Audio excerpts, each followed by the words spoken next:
Good morning. Let's do this. It is the Cotter and Marshall Show. As always, get that stream. Join the horde. Facebook, YouTube, and Twitch. While you're there, like, follow, and subscribe.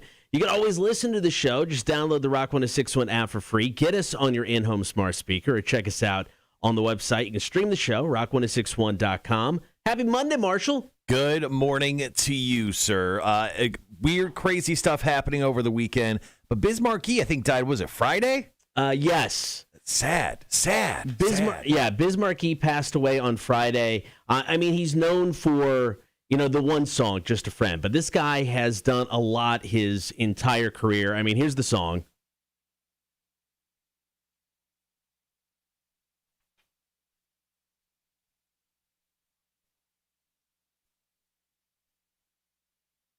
It's so unforgettable. It's sad over the weekend. Biz Markie, he had complications from diabetes. Yes. Crazy way to go out, but, he lived a pretty full life, almost 60. Was it 58? 60? 57 years old. He suffered a stroke last year because of the diabetes. No word on the actual cause of death. Now, he collaborated with all kinds of people. Right. Beastie Boys, Will Smith, Wu-Tang Clan, Flaming Lips, and the guy was just a DJ as well. He would just throw down in clubs. Yeah, it's weird because I know a lot of my my DJ friends, my on-air compadres, have pictures of Biz Markie all across the United States. This guy was very busy, and he loved what he did, but it was sad to hear that he passed away over the weekend. All right, coming up on the show today, we have got, if you're a taco lover, we've got a perfect opportunity for you to get a job with McCormick. Details about that after 9. Wheel of Florida is back to kick off the 8 o'clock hour.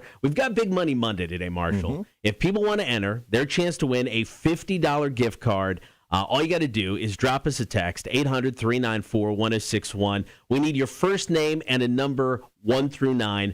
That's it. We'll pick one of you at random toward the end of the 7 o'clock hour. We'll take your calls, comments, and texts today. What is the grossest place that you've ever lived in? Was it a frat house? Did you just not care after you moved out of your parents' house? Whatever it is, we want those stories. And, of course, about last night, is LeBron James getting the last laugh when it comes to the new Space Jam movie? Is he? I don't know. We need to debate this. Also, Richard Sherman, update about him from last week, and crazy stuff. There was a shooting outside of a Nationals game last week. We've got all the details about that. Stick around. Cotter and Marshall Show. Welcome to it. Latest from Volbeat. It's Wait a Minute, My Girl. Rock 1061. You are popping every word. I can't have my headphones on. Okay. Jesus Christ. Whatever that was. Every single word. Like that. On air, the quality is questionable anyway, but it doesn't sound bad. That's the crappy part. That's where it's going to need to be. I can't wear headphones then. Well, we'll figure it out. Can we turn it down a little bit in the headphones even? Check. I don't know. Is that better? Is that too light? I don't know. That's talk. Check. Hello. Yeah, check. you're not cracking anymore. Yeah. I turned the headphones down. Yeah, it literally it was giving me an aneurysm. Okay, let's try that because that's where it needs to be. And that's still, the audio's questionable. Jesus. Honestly, the back of my head hurts. Way more than the usual, just, us talking back and forth. Good morning, everyone. Morning, Gibby. Morning, Charles. First comment from Charles this week. What the F, Tim Janier? Is that something he did over there? Was that? No. This, it's, he tried one thing. It wasn't a fix. So I'm starting to wonder if it's just the board. It's an old board. No. It could just be the board. Ooh. Good golly. All right, we're less than a minute out, going back on air. Love that. Yeah, it was were you getting it too? No, on the air, no. Because like I said, I was listening to the on-air side. Oh, yeah. And not that. So that's where that was a difference. I'll listen on this one this time and try to leave that as is. Charles says, I'm going to drop off a tube sock of 3 bars of soap for you and Cotter to wail and Tim Janier with. All right, guys, we'll be right back.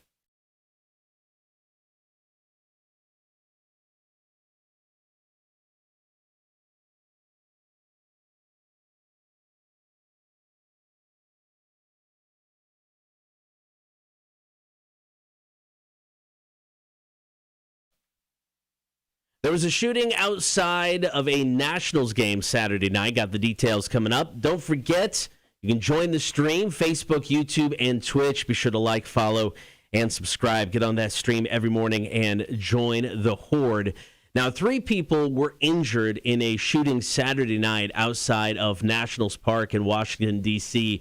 during a game between the Nationals and the Padres. Now, the shootings sent fans and players scrambling during the game. Now, of the 3 people, one of them was injured in the shooting, was actually a fan outside the stadium. She's expected to recover. Now, the other 2 people wounded were associated with a recovered vehicle and were being questioned by the police while in the hospital. And the police even said these 2 individuals were known to law enforcement.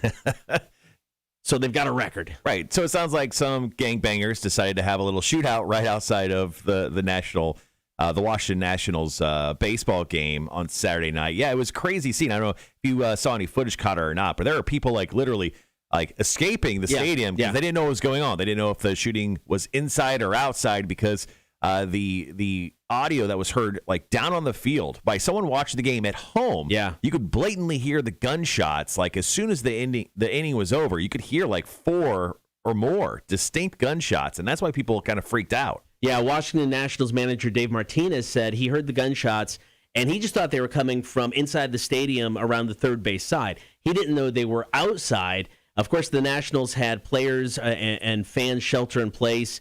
Cops said there was no danger to anybody inside the stadium looking back. I mean, you didn't know at the time. Right. So, the Nationals were flashing messages up on the big screen. They gave the all clear once it was okay for people to leave. But basically, there were 2 vehicles outside the stadium involved in a shootout. Yeah, just a little run of the day, good old shoot outside the stadium. Now, kudos to Padres because it was the Padres versus the Nationals at that point. They were somewhere around the 6th inning, I think. And it was Padres, Fernando Tatis Jr. and Manny Machado and Will Myers. They started like ushering fans. They opened the door to the on-field and they started ushering fans into the dugout for safety. And people were tweeting from the dugout. It was a crazy thing. And it was cool to see the players, take everyone's safety into account when it comes to that. Yeah. They could have easily just ran into their dressing rooms at the ballpark. I would have never done that. Right. I would have ran in fear like a little child directly into my locker and then closed the locker around me for safety. But these guys were actual heroes: Fernando Tatis Jr., Manny Machado, and Will Myers. Yeah, it's a very cool story there. The whole thing not as cool, but it is good to hear that the fan is going to be okay. And I saw it pop up on my phone over the weekend. And not that any shooting is good, but I thought the worst initially. I'm like, oh man, is it going to be like this mass shooting? Mm-hmm. Somebody was targeting the game. That was not the case. Like I said, no shooting is good, right. But I'm glad that the fan outside the stadium is going to be okay. And great story about the Padres players. Yeah, it's just taking care of fans inside the stadium. All right, coming up next, story number 2 about last night. Richard Sherman had some issues last week. Some small issues. Some issues. He has now been charged on 5 different counts. We got details coming up. It is about last night. Continuing next. Cotter and Marshall Show, Rock 106.1. All right, guys. Once again, thanks for joining us early on a Monday. Jesus Christ, it's so early. Going to be talking about Richard Sherman coming up next. Obviously, last week had a bit of an issue with his family. Can't say I quite relate. I relate, but I don't think I've ever gone to that extent. No. So we'll talk about that. Then we got an epic Space Jam 2 breakdown. I didn't watch the film. Did you watch the film? No, I didn't. So we're going to talk about how well it did at the box office, the reaction from certain people, what LeBron did over the weekend, because LeBron, and how ABC absolutely roasted LeBron James. And I will share what they did. I missed this. Okay. I will share what they did during that break as well. How was your weekend, man? Weekend, it was all right. I'm trying to think. Did we do anything exciting? Not really. Grilled out yesterday. Pork chops for the first time on the new grill. Turned out great. Got some chops on there, huh, baby? Sounded fantastic, or tasted fantastic. And we should leave this conversation for Horny for Smoked Meats later on so we can enjoy this. That's true. Yeah, no, not nearly as exciting as yours with the Fusky and all that good stuff. Watched Money in the Bank last night. Stayed up the entire time and watched it. I was quite tired from I ran out to Defusky yesterday with some family and had a great time. But laying in bed, I subscribed to the Peacock channel and the network. But the only thing is, I meant to cancel it 2 months ago, and I totally forgot. And I realized, I got it. So I turned on Money in the Bank while on my phone while watching it from bed, and I caught the men's Money in the Bank match. Okay, and it was really good. Yeah, it was good. I didn't watch. I missed probably the first half. Yeah. So right as this match is setting to start. All right, so they're showing the highlight packages that they always do before a big match. That's getting ready to roll out. The intros, all this stuff. Peacock starts glitching drastically. I mean, I'm thinking it was just my internet, but I went to go to Twitter. It is everybody in the United States. Wow. So they started the match with Peacock not working. But no, that turned out to be a really good match. The women's Money in the Bank, that one was a little rough. I felt bad for them. It just wasn't booked well. I mean, the people in it did as best as they could with what they were given. It just was not booked well. I will talk about more of this during the 9 o'clock hour. But in the main event, Edge and Roman Reigns, holy crap, 33 minutes they gave them, and they used every single one of those minutes. It was such a good match.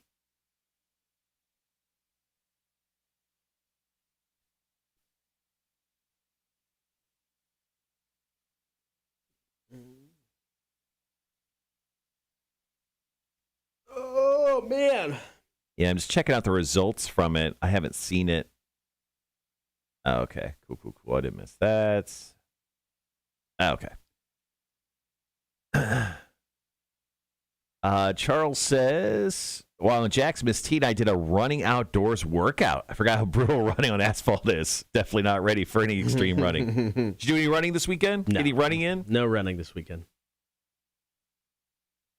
So are we still getting on you for running or not running? Have we abandoned trying to motivate you? No, I'm going to, so with my kids only having a few more weekends left, as soon as they're gone, I'm going to pick back up with the hash stuff and go from there. But it's a pain in the ass because we want to get a few more weekends with the kids. They're working, so I don't want to ditch my wife and make her responsible for everything. So once they're gone, I'm going to pick up with the hash thing. So that's the plan. So we're taking a break. Taking a break from giving you crap about running. Here, I'll give you a date when you can give me crap again. Okay. We'll believe. You can start giving me crap the week of the 16th because I will of August because I will I'll do the hash thing again on the 21st. That's Saturday because I'm gone the 14th to move my kid into college. There you go. Which that is an ongoing ordeal. I think she has everything she needs. We're sitting down for dinner last night and we're just kind of talking, and I'm like, "What are you looking forward to most about college?" And she's like, "I don't know. I'm mainly just scared." I'm like, "Come on, you can do this." I feel so bad. That first week or so is gonna be really rough for her, I think. Charles says, "No effing excuses, Gabe." Do you know me, Charles? And this man is full of excuses. Come on. It's what I do best. Exactly, Gibby. See, Gibby gets it. So you're on a break from your extended break that followed the other break. He gets it. He gets me. No, I mean... He gets me. It's almost like Gibby's been doing the show with you for a decade and not me. Roman's been back for about a year. He came back at last year's SummerSlam and won the title. No, he came back. Yeah, he came back around that time. He's had the title for about a year. So, so he's back. Looking good. Came back as a bad guy, which he needed to do.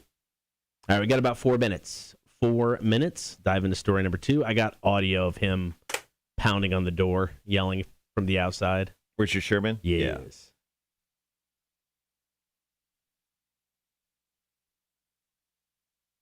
Yeah. I'm just going to share the show around real quick while we're doing this. Once again, call, comment, and text today. Where's the grossest place you've ever lived?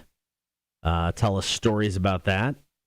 Big Money Monday. You can text in your name and the number 1 through 9 to 800-394-1061. Your chance to win a $50 gift card. Oh, I don't need him to encourage me, Charles. I've got this on my own. No, the literal thing is like you need me to encourage you. You asked me to encourage. No, he said to you. encourage me on my excuses. Oh. But I'm like, no, I got that. You kidding me? Oh, he's a connoisseur of excuse making. So good. Yeah. Horrible. All right, I'm going to attempt to listen through the radio again and see how that sounds.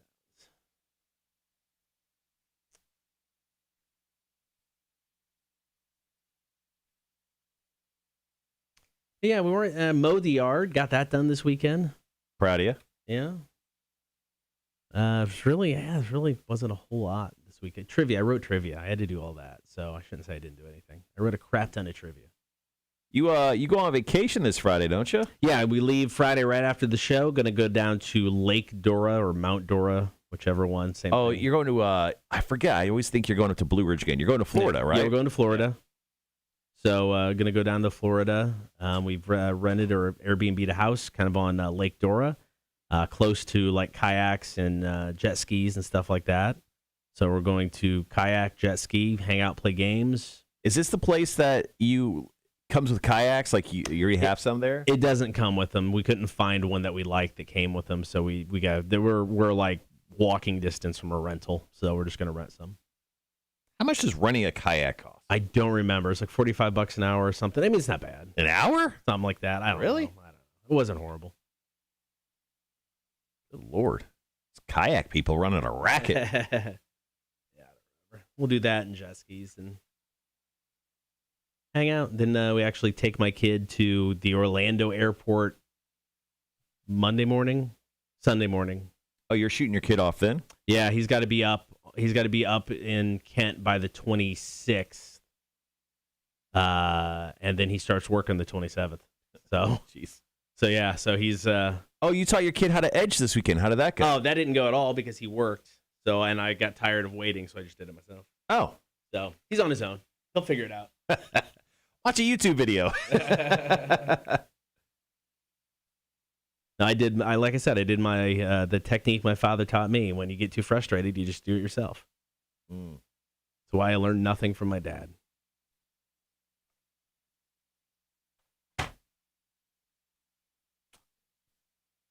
Ooh, Charles, if you can share some of those, that's cool.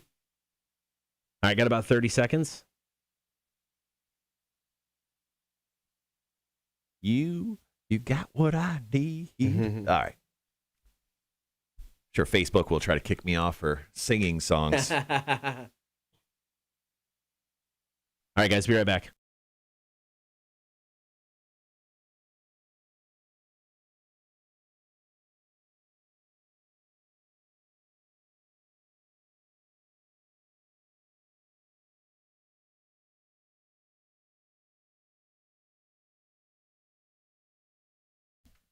Story number 2 about last night. Last week, we had the story about NFL star Richard Sherman. He was arrested for burglary, domestic violence for an early morning incident at his in-laws' house in Redmond, Washington.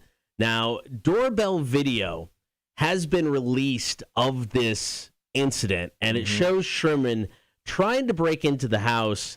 And the whole thing is just kind of intense to watch, man. Yeah, he's all kinds of fired up. He was having a moment, is what we like to call it. Definitely having a big time moment. Do we want to share that audio? Yeah, we got some audio of him. This is him trying to break into his in-laws' house.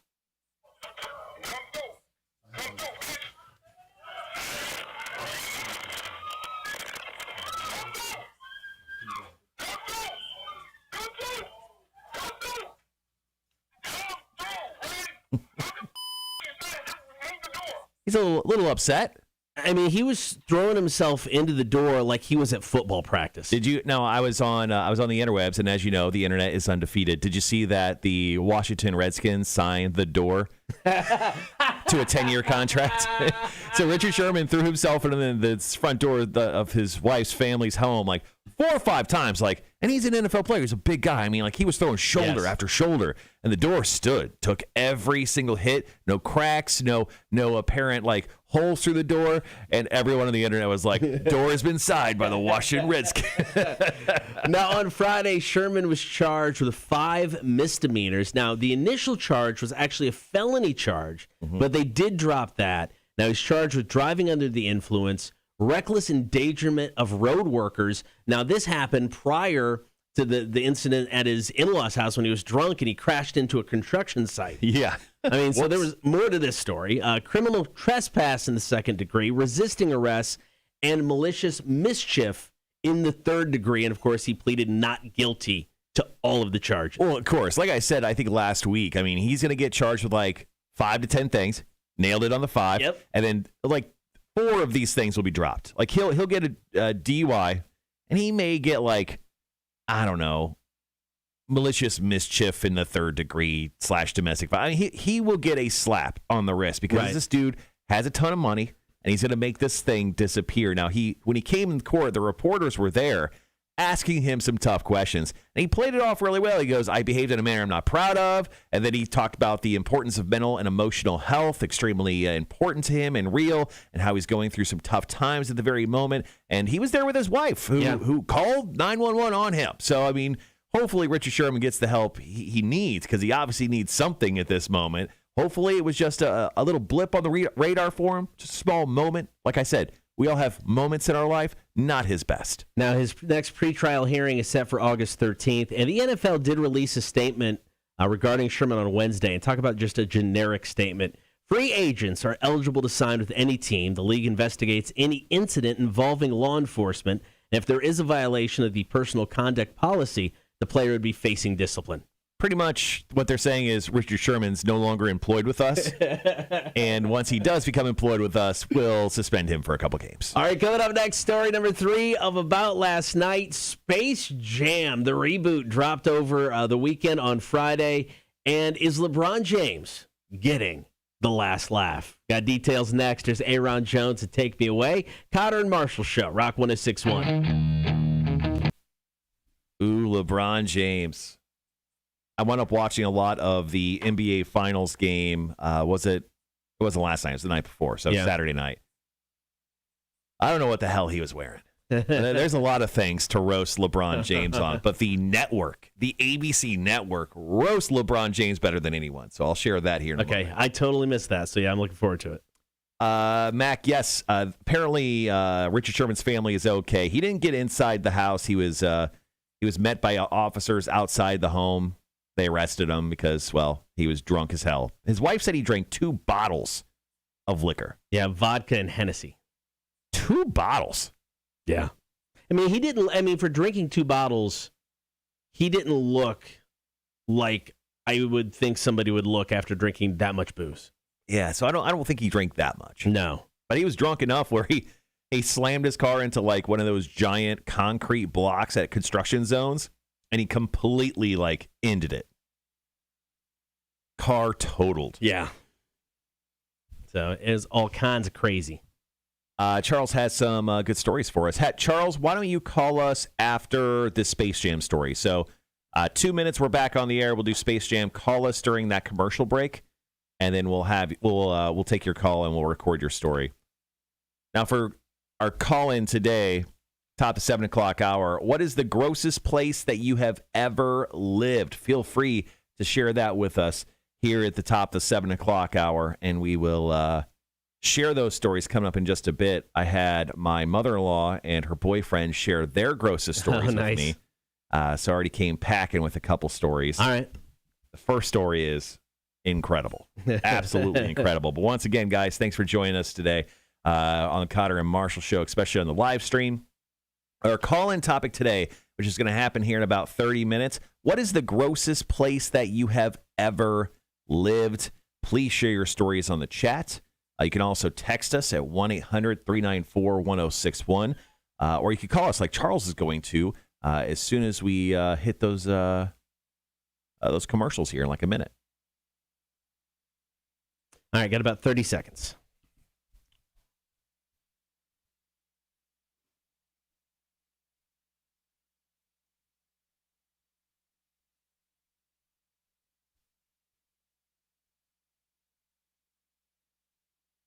All right, guys, be right back.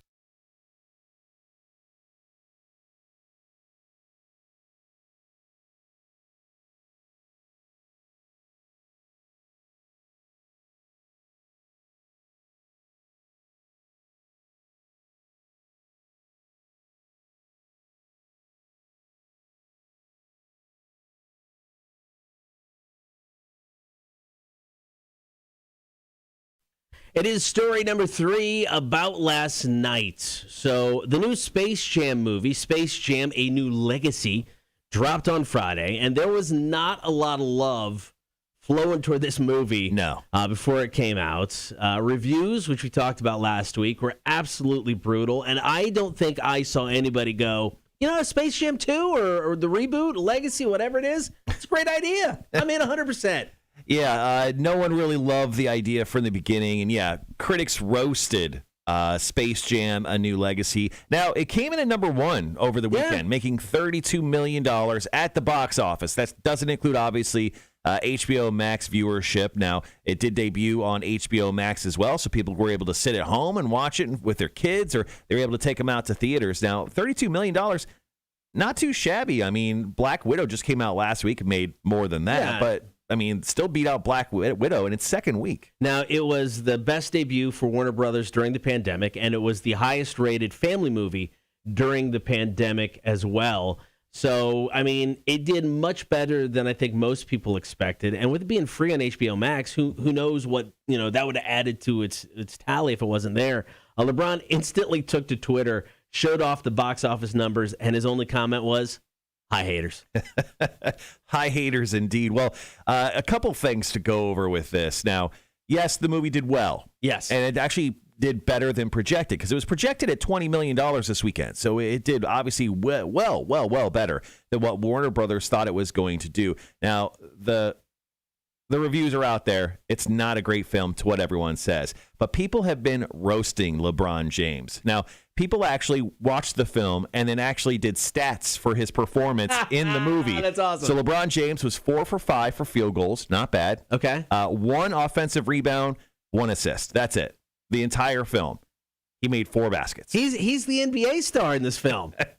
Come on. I know. Also, step up. If you were watching the NBA Finals on Saturday night, LeBron James was there, and his outfit was 10 out of 10. How do you walk out of the house like that? Also, he snuck his own bottle of tequila into the NBA Finals. He actually set it underneath his seat. So every time they did a shot of LeBron James, they were actually showcasing his own tequila, which I'm pretty sure is against NBA rules. But the best thing they did, and this is the ABC network. This is Disney, obviously, not Warner Brothers. Disney, Warner Brothers, competitors in the movie market. So they dropped a little tag, when they show someone on TV and they have like a little ticker below their face and it's like, oh, that person's LeBron James. Well, underneath LeBron James, it said star of Space Jam: A New Legacy. And then underneath that, it said 31% Rotten Tomatoes, 4.1 out of 10 on IMDb, and 38% Metacritic.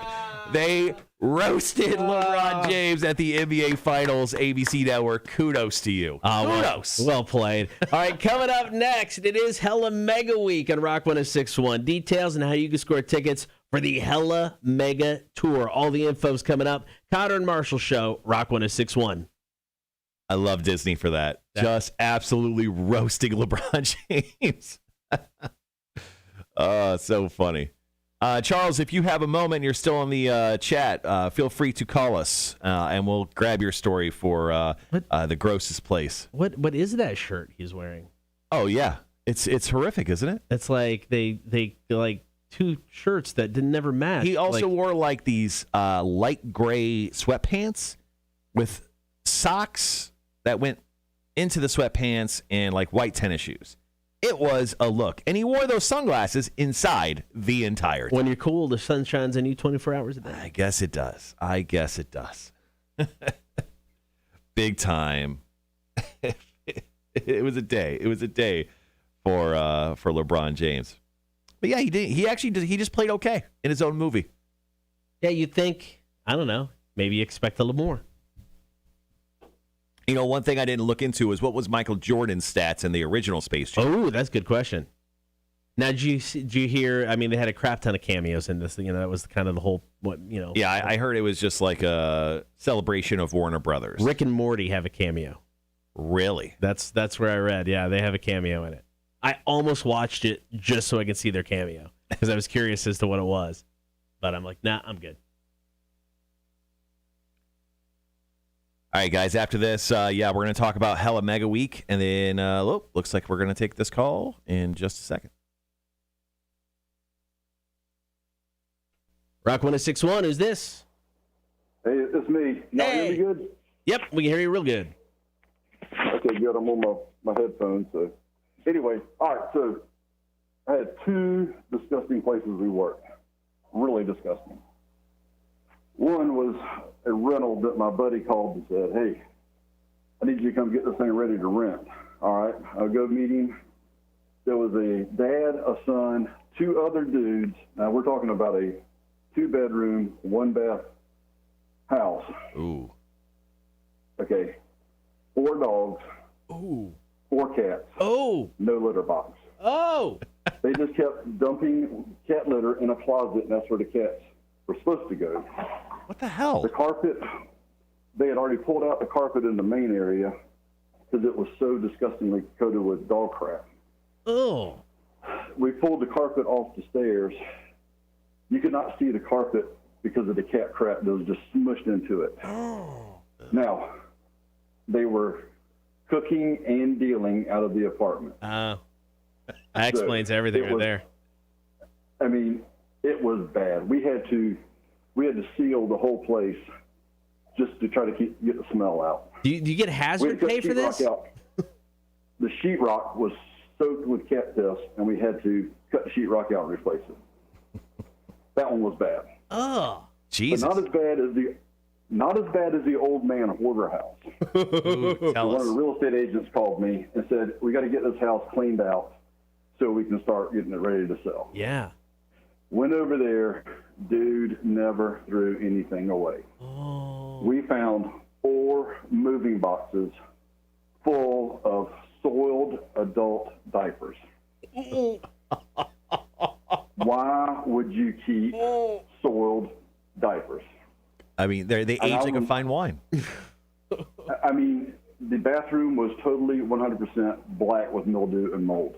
Oh, man. I mean, we had to wear suits and respirators to clean that frickin' house out. Just burn it. And I tell you what I charged her was nowhere near enough. I mean, I don't know how people live in some of these places. I mean, we've dealt with roaches, rats, Yeah. you name it. But when you have just pure funk-ass damn diapers in the house, that's bad. Oh, Jesus Christ. Yeah, that's disgusting. Yeah, you should have charged like 10 times the amount. I don't even know how much you charged. How much are you selling for the house? I want half of that. I couldn't charge enough to cover it. Oh, my I just wanted Lord. to get it done and get the hell out. Yeah, I don't blame you. Anyway, Well, Charles, thanks for calling in, man. We appreciate it. all right, guys. Talk to y'all later. All right, see you, man. Charles. Oh. Christ. Oh. Yeah, there's a bit of a hoarder's experience story that I have, not personally, that my friend told me here. So I'm Okay. definitely going to share that here in just a moment. Perfect. All right, guys. So coming into the second half of the hour, we're going to talk about the Hella Mega Week that we're running this week. Your chance to win Green Day, Fall Out Boy, and Weezer tickets just by texting in. After that, we'll find our way atop the 7 o'clock hour where we'll take your calls, comments, and texts. Charles, thank you so much for calling in early this morning. What is the grossest place that you have ever lived? Excuse me. See, I really don't have. I don't have like a massive story for this. I've got. I've not personal. I've got a story about like a friend of a friend, his house that I can share. But that's really about it. Yeah, I've been rich my entire life, so I don't understand the trials and tribulations of the poor. Yeah, about 5 minutes. I don't think I've ever really lived in a Yeah, a gross place. No. I mean, But- typical when we first moved down to my parents' house, typical 3 guys living together, not doing their laundry enough kind of thing, but nothing, out of the ordinary. Now there's some big time great stories out there. I know for sure. So we'll get into a couple of them. I have 2. One's a longer one, and the other one's pretty short. So Okay. they're still kind of cool.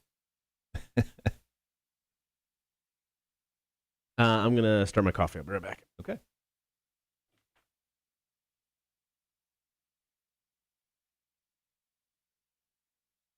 There it is. Perfect. Well, thanks for joining us today, guys. As you can tell, I was outside yesterday. Got a little sun. I went to Defusky with my family. So my wife, the mother-in-law, and mother-in-law's boyfriend, man friend. They're in town, just kind of hanging out, getting a little R&R away from Chicago. And we went out to Defusky Island yesterday for Ma's birthday. So we ran out to Defusky, and I thought to myself, I've been around here for a while now, 7 years. Like, there's no way on a random Sunday I'm going to know anyone out at Defusky. 3 people. I ran into 3 people I knew on Defusky Island yesterday, and I was like, the odds are low, right? Defusky on a Sunday, specifically at like 3 p.m. Yep, ran into people I knew there. So it was a lot of fun. I don't know if anyone has an opportunity to head out to Defusky anytime soon. Man, it's awesome to get out there and take a golf cart and go drive around and check out this like weird kind of historically somewhat abandoned kind of place. It's so weird. Yeah, Charles, big time. Face made for radio over here. Yeah, so like Defusky, I went to this part where there's a bunch of like rental homes, right? Okay. But you go through this gate that's like it was like a guardhouse that's been abandoned. Like there's like, oh, should I stop here? Nope, no one's stopping me. Right. So like you continue on, and there's like a habitat for like these all sorts of different birds. These big, those big giant white birds that aren't seagulls. And then you go a little bit further down the road, and there's all these homes, like all these, and they're all ticky tacky, same exact homes, and like people are staying in them and like rentals, but like every third one like is completely abandoned. Like they have boards up in the windows, Really? They have like a tarp over the roof. Like there must be a dozen homes out of the probably 50-ish homes out there that are just completely abandoned. It looks like on Defusky, so it has this like weird vibe to it. Interesting. But I was like, I mean, it would be great if you have access to a boat just to go out there and spend the night, because like you get your own private beach there on Defusky. You don't have to share anything. And all those homes were on like the North Carolina side or the Hilton Head side. So you could literally see Hilton Head Island across the way. So, it was a good time going out there. Grab some scrap irons. Nice. Yeah, the only time I went was that one time we went on a boating excursion with work. Mm-hmm.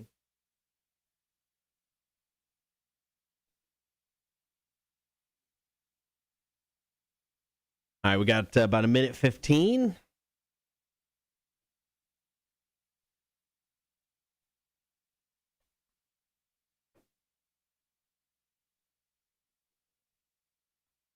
Yeah, so that's how I spent my Sunday. Went there, and then I went up having dinner at Mexicali Fresh. So Oh, nice. went there, and then I went home and passed out. I was in bed at like 9:52. Watched a little bit of the Red Sox-Yankees game on ESPN. Yankees were whooping up on the Red Sox. It was like 5-0. Damn. Yeah. At that point, it was like 7th inning. I'm like, yep, I'm going to bed. I don't need this. All right, we got about 30 seconds.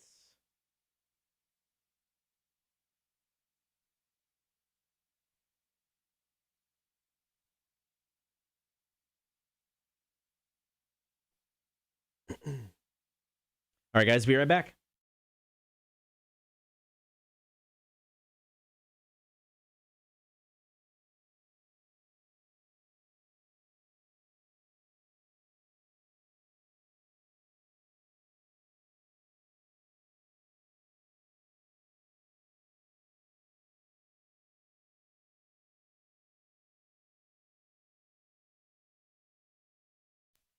It is Hella Mega Week on Rock 106.1. What does that mean? It means you can score tickets for the Hella Mega Tour. July 27th, going to be up in Atlanta, Truist Park, where the Braves play. It is Green Day, Fall Out Boy, and Weezer. And all this week, your chance to score tickets.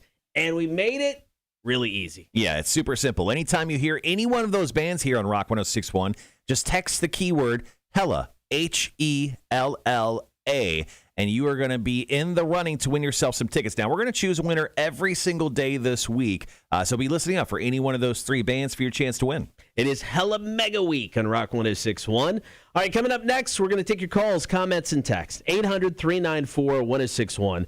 What is the grossest place you have ever lived? I mean, maybe you were in a dorm, maybe you're in a frat house. Can you imagine a frat house and it's just a bunch of football players? That place has got to stink. It's got some stank on it for sure. It's some stank. So where's the grossest place you have ever lived? Got an epic call from Big, Bald, and Sexy you're going to get to after 7 o'clock, but we want your stories as well. So 800-394-1061. Where's the grossest place you ever lived? Your stories coming up after 7. It is the Cotter and Marshall Show, Rock 1061. I heard your coffee being completed. Run, boy. Grab your coffee. Be one with the kernels of coffee justice. I will.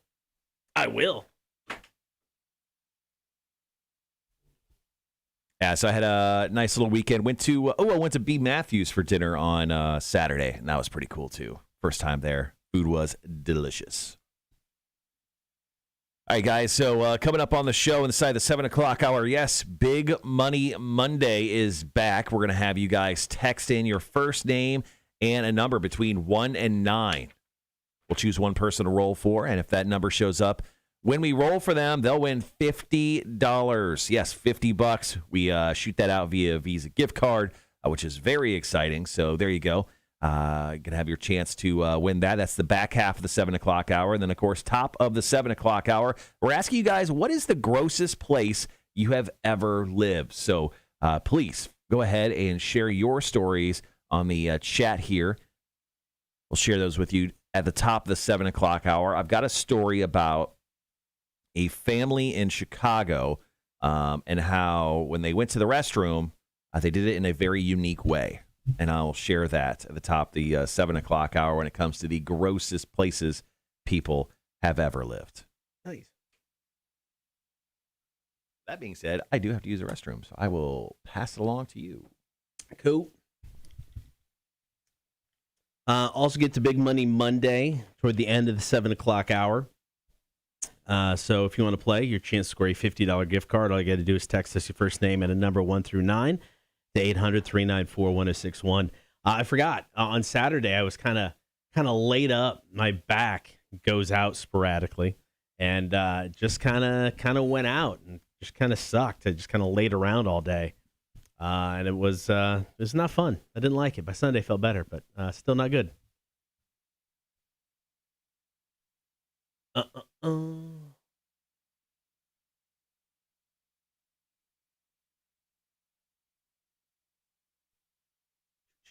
Wrestling, Friday night, Coastal Empire Wrestling at Coastal Empire Beer Company may have been the best show they've done yet. I mean, it was really, really good. Now, what they did, normally when they do Coastal, they do an outside show, but for whatever reason, they moved it inside. Now, if you've ever been to Coastal Empire Beer Company, it's not the biggest spot inside, and the ring is pretty large, so it took up most of the space. But because of that, you were just like kind of sitting on top of each other. I mean, it was a decent crowd, so I mean, you were really close to the ring. It's like back in the day when Savannah Derby Devils used to play at Super Goose. I mean, you were right there on the track in the action, and it was so much fun to watch games at Super Goose. And it was kind of that kind of feel to it because you're just so close to the ring. So the show was incredible. So if you haven't been to a CEW show, go do it. If you're going to check out the Savannah Mega Comic Con this weekend, they're actually doing a show there. And then they've got their next show. They're going to play the Ailey Shriners Temple. That is August 14th. So plenty of opportunities to see the guys. But if you missed it on Friday, I think it was the best show they've done. I mean, hands down. I thought they just killed it. Bryce Cannon as your champion. God, the guy's so good. You just hate him. You hate him so much. So hats off to CW and all the guys there. Even Voodoo Jack, my arch nemesis, all of them. Good job to everybody involved. It was a great show.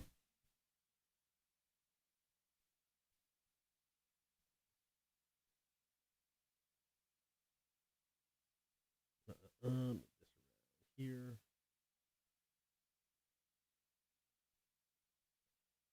Wheel of Florida is going to happen at 8. We're going to talk Money in the Bank. In case you didn't watch the pay-per-view last night. For the most part, it was good. I mean, not one I think I'll go back and rewatch. But I thought it was pretty decent. We got the drunk line coming up today It's a couple calls from Vic. They're older calls. One of them was prior to One of them was prior to the 20th anniversary concert. I don't know. Both drunk calls from Vic though are going to be happening today in the 9 o'clock hour. So all kinds of stuff to get to here on a Monday as we kind of get back into it after a nice weekend.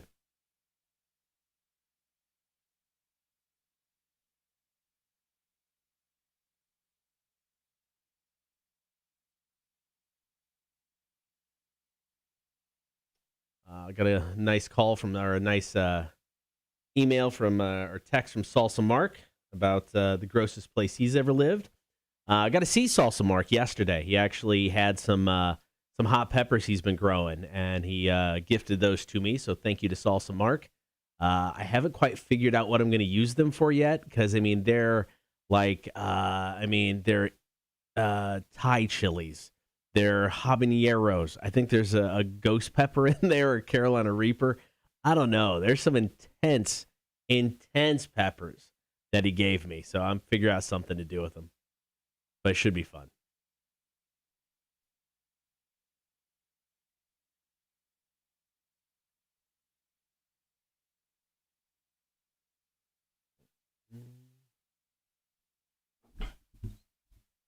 All right. Got a text from Salsa Mark. A couple stories from the Facebook page. Cool. We're good there. Since you're back, I'm going to edit up that call real quick so that could be ready. We can play during the second, but Sure thing.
All right, there we go. All right, guys, we're back on the chat. Thanks for hanging around with us while Cotter was editing up the audio that we got from Charles earlier this morning. Thank you, Charles, once again for that. We are taking your calls, comments, texts in regards to what is the grossest place that you've ever lived in, or you know that someone has lived in. Charles shared a couple stories with us about some houses that he came on the job site. So feel free to let us know those stories here. I got a couple myself, and then we got some from the Facebook and the text. So it looks like we are doing pretty well in regards to that, well ahead of when we're going to do it. Do you want to go ahead and do yours first? Yours is probably Sure. better than mine. Mine's not that good. So Mm-hmm. start with yours. I can read Salsa Marks here. Is there any on the stream at all? Or No, I haven't gotten any on Okay. the stream yet. to do yours, I can read Salsa Marks. Hit the break. We'll hit the song. Come back. We got a couple more on the Facebook, and then the call. And if we can, if we get any more, we could do 3. If not, just stick with the 2. Okay. Yeah, that middle break we can We could always do Hella Mega again. That's fine with me. we could also talk concerts just in general. Yeah, that's that are true. coming up. That's true. Don't know why that happened. All right.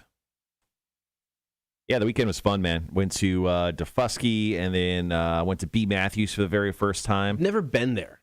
Great food. Yeah. Great food. Yeah, I like my experience at B. Matthews a lot. Yeah, that was a lot of fun. I kind of just hung out for the most part after that. Oh, on Friday night I was downtown having drinks with some friends. I went to Ghost Coast Distillery, which our friend Erica Baskin, she not related to Carol Baskin, just so you know, from Tiger King. Carol Baskin, Erica Baskin. I'm walking out of Ghost Coast Distillery, Right. and Erica's known as a drinker. She likes to have a cocktail or two. I'm walking out, and she is literally driving by, and she goes, "Are you not always drinking?" And I'm like, "You catch me at some weird moments of my life." She actually just happened to be driving by because she was picking up her Right. kids, I think, from SCAD. So Okay. it's kind of funny to run into her. That's awesome. But I got a chance to go down to the Plant Riverside. Okay. Sat down at a table, was just having a beer, and our waitress, her name was Ashley, and she saw that one of us was wearing like a Rock T-shirt, Right. and not like a Rock 106.1 T-shirt, but like one of us was wearing like, I don't know, Megadeth or Sure. something like that. I'm like, "Oh man, do you like this type of music?" Yeah, we're fans. And she's like, "Oh, I'm going to Welcome to Rockville this year." I'm like, "That's awesome." And then I'm like, "Well, I work for the local radio station. We're going to be giving away tickets. You should listen for your chance to win," because I'm always promoting the radio Right. station. And she was very excited. "Oh my God, Marshall! I listen to you all the time."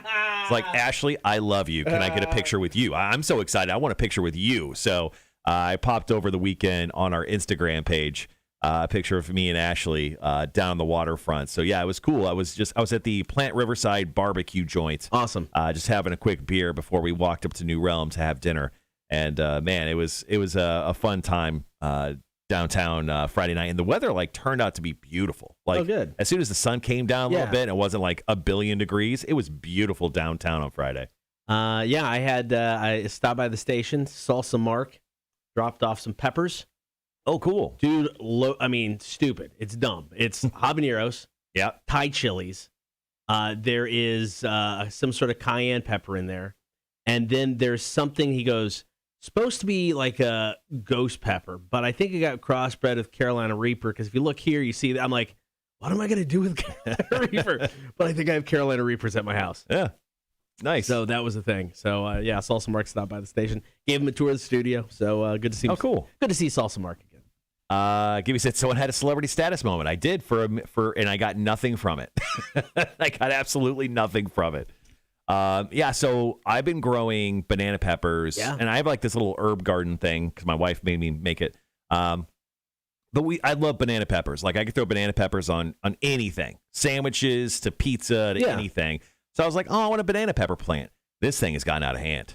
I'm growing like the girthiest of banana peppers right now, and it is ridiculous. And I have a ton of them. I think I'm going to bring some to the station and give you some. Oh, nice. I'm growing so many right now. It is banana pepper season. What's really cool is on each side of that banana pepper, I have a ghost pepper plant. Oh. And I'm just getting my first ghost pepper. Oh. They're little green little buds yeah, like yeah. that. But they're already looking like, when ghost peppers, they're red and they're Yeah. like shriveled because Yeah. they look like the devil's anus. Mhm. So they're already coming out a little shriveled, Okay. like that, like what they're supposed to look like already. But they're green and they're fruitful right now. So I think I'm going to get quite a few ghost peppers. What the hell I'm I was going to gonna do with say, them, I what's don't the know. plan? But we're going to eat them. We're going to eventually eat them. Torture Tuesday returns, eventually. But my garden's popping right now. I have so many lemons and limes too. I bought this cocktail tree like 4 years ago and got like 1 lemon off it total. But this year I have probably 6 dozen like lemons and limes on that tree. So Right. it's going to be Oh, that's nice. overabundance of lemon and limes in my life soon. Yeah, we just bought a lime tree. We got that in our backyard. Got cucumbers growing. So my daughter and wife made pickles last weekend. Turned out really good. So those are nice. So Don't they have to age for a while? Or are they good? There's a couple quick. Oh, okay. You can just Quick do them real pickles? Yeah, and they turned out really, really good. So that was fun. Oh, be right back, guys.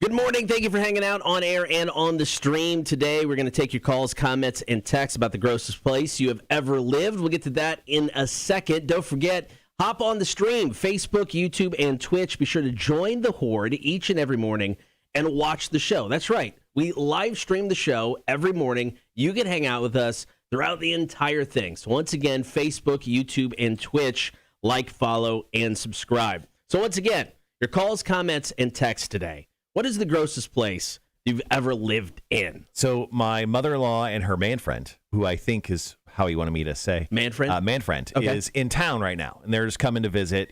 Seeing the sights of Savannah and the local place. But I asked them this question yesterday just because I was curious about their answers. So first, my mother-in-law was like, it took her a second. She was like, wait a minute. So when she first moved out of the house, when she was like 18 years old, she got an apartment off this back alley in Chicago. And she goes, there was just mice in the apartment. I mean, she obviously kept it clean, but she had a infestation problem. So one morning, she heard a mouse, and she saw it run across the counter and jump into her toaster. Well, at this point, apparently she'd been like killing mice in her apartment left and right. So she decided to give it the electric chair of death. She turned the toaster on, killed the mouse, and then she said she just threw the toaster away. What? So kind of the grossest place she's ever lived moment right there. That is disgusting. Could you imagine the hatred that you have in your heart at that moment? You're like, I am so sick and tired of all these mice in my apartment. I just moved out. And she just fricasseed one via the toaster. How long has that mouse or some of the mice in her house been using the toaster for whatever? Probably a while. I think she was sick of it, and she came to the boiling point of giving it the electric chair. That's the only thing I can, or the hot chair, or whatever you want to call it. I don't think I could ever eat toast again. I mean, seriously, just the thought of the toast that was eaten. I rarely see her eat a carb. Now we know why. I really don't. Well, then I asked the boyfriend, the man friend. Yes. Our pal Gino. Gino talked about when he was a young man, he got into some trouble, it sounded like, and he had to move in with a friend. Now, this friend was a child of a hoarder. Oh, no. And I'm like, can I say names? Like, yeah, say names. They're not alive. So it was the DeMarco family in Chicago, Illinois. Oh, them.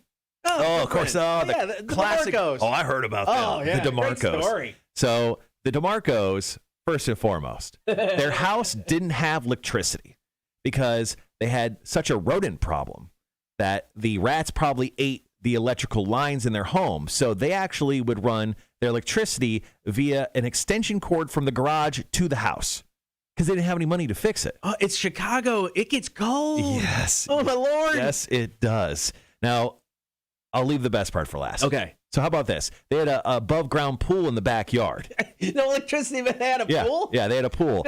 It was completely green. Oh, no. And they paid a guy to just kind of swirl it up and then kind of just empty it with the debris, and they would go swimming in a green above ground pool. Now, they also, once again, they hired a gentleman to clean this up, but they also hired a gentleman to do this. Now, obviously, with this house, there was no electricity, but there was also no running water in the home. They had to bring in their own water. So obviously, toilets weren't really a thing. Now, where there was a toilet on the second floor of this home, the DeMarco family home, as you know, there was no toilet. There was just a hole in the floor. So they got one of those elderly like chairs, like those assist the old toilet people chairs, yeah. Yeah, so like it was like you sit down, but it has the hole where your butt is. And they would go number 1 in this hole in the floor while sitting there. And it would drop through the floor, and it would actually drop through this pipe that would then lead to the basement. And it would drop into a 5-gallon bucket. No. And they paid a guy to take the bucket once a day, go out to the sewer grate in the back alley and drop it there. They were hoarders, and they had rats the size of cats. He lived in the basement for 6 months, he said. And he's like, I was a kid. I didn't know any better, but I got out of there as quickly as possible. That's a story. The DeMarcos make the Shameless family seem like the Rockefellers. Oh, my Lord. What a story, right? What a story. Oh, my Lord. This was back, I think you said, in the early 80s. All right, call, comment, and text at the grossest place you've ever lived. Salsa Mark hit us up. He said, when I first moved to the Florida Keys, didn't really have any place to live. The closest place I lived, I had a hammock in an engine room of a mega yacht. They advertised it as something else, but clearly it was not great. Always stunk like fuel. And about the last 2 weeks, I moved out, and I actually just lived into a trailer, which was much better than the hammock, which was in the mega yacht. That was a piece of crap.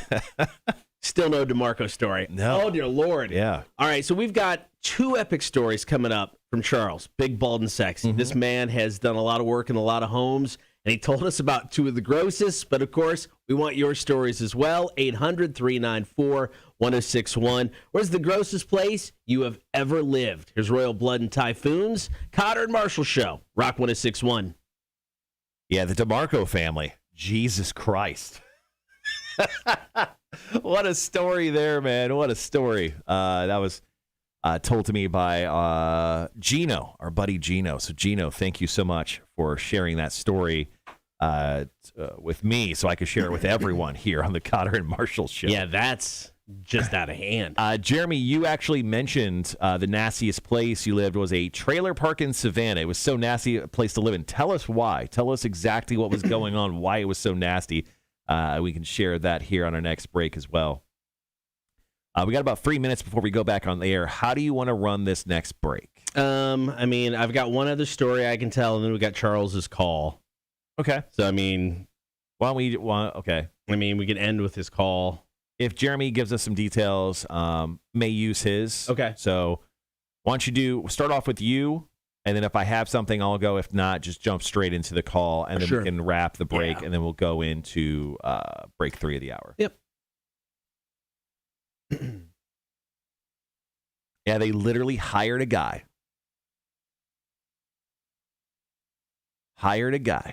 To clean out the poop bucket. Save your money and get that stuff fixed. All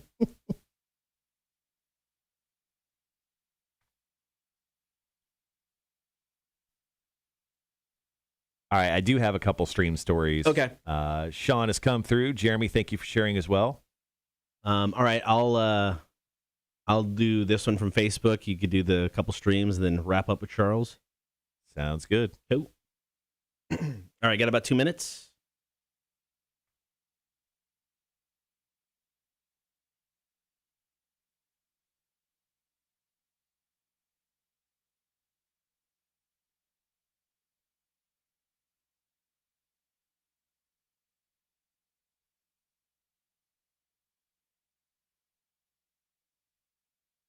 Did you see that Lexi Fox left Steel Panther?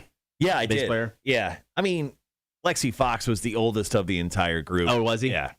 You could just see in his face. Yeah. He aged badly over the last decade. He's like, I can't do it anymore, guys.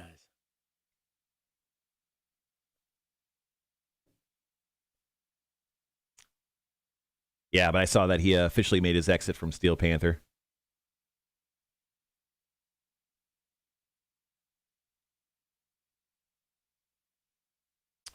So CEW, we got about a minute. CEW show on Friday.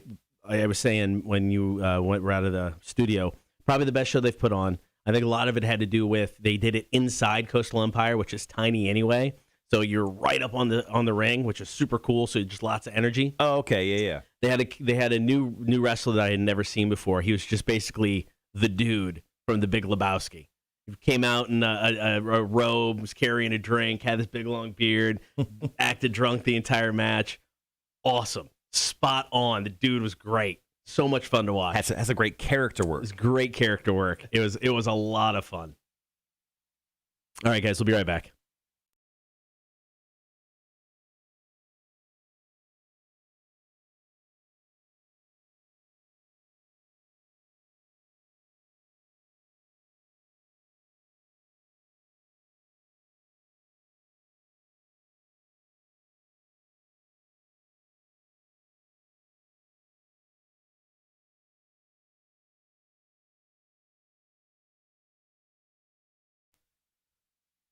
We're taking your calls, comments, and texts this morning, 800-394-1061. Where's the grossest place you have ever lived? We get a great 2-for-1 story from Charles, big, bald, and sexy. We'll get to that in just a second.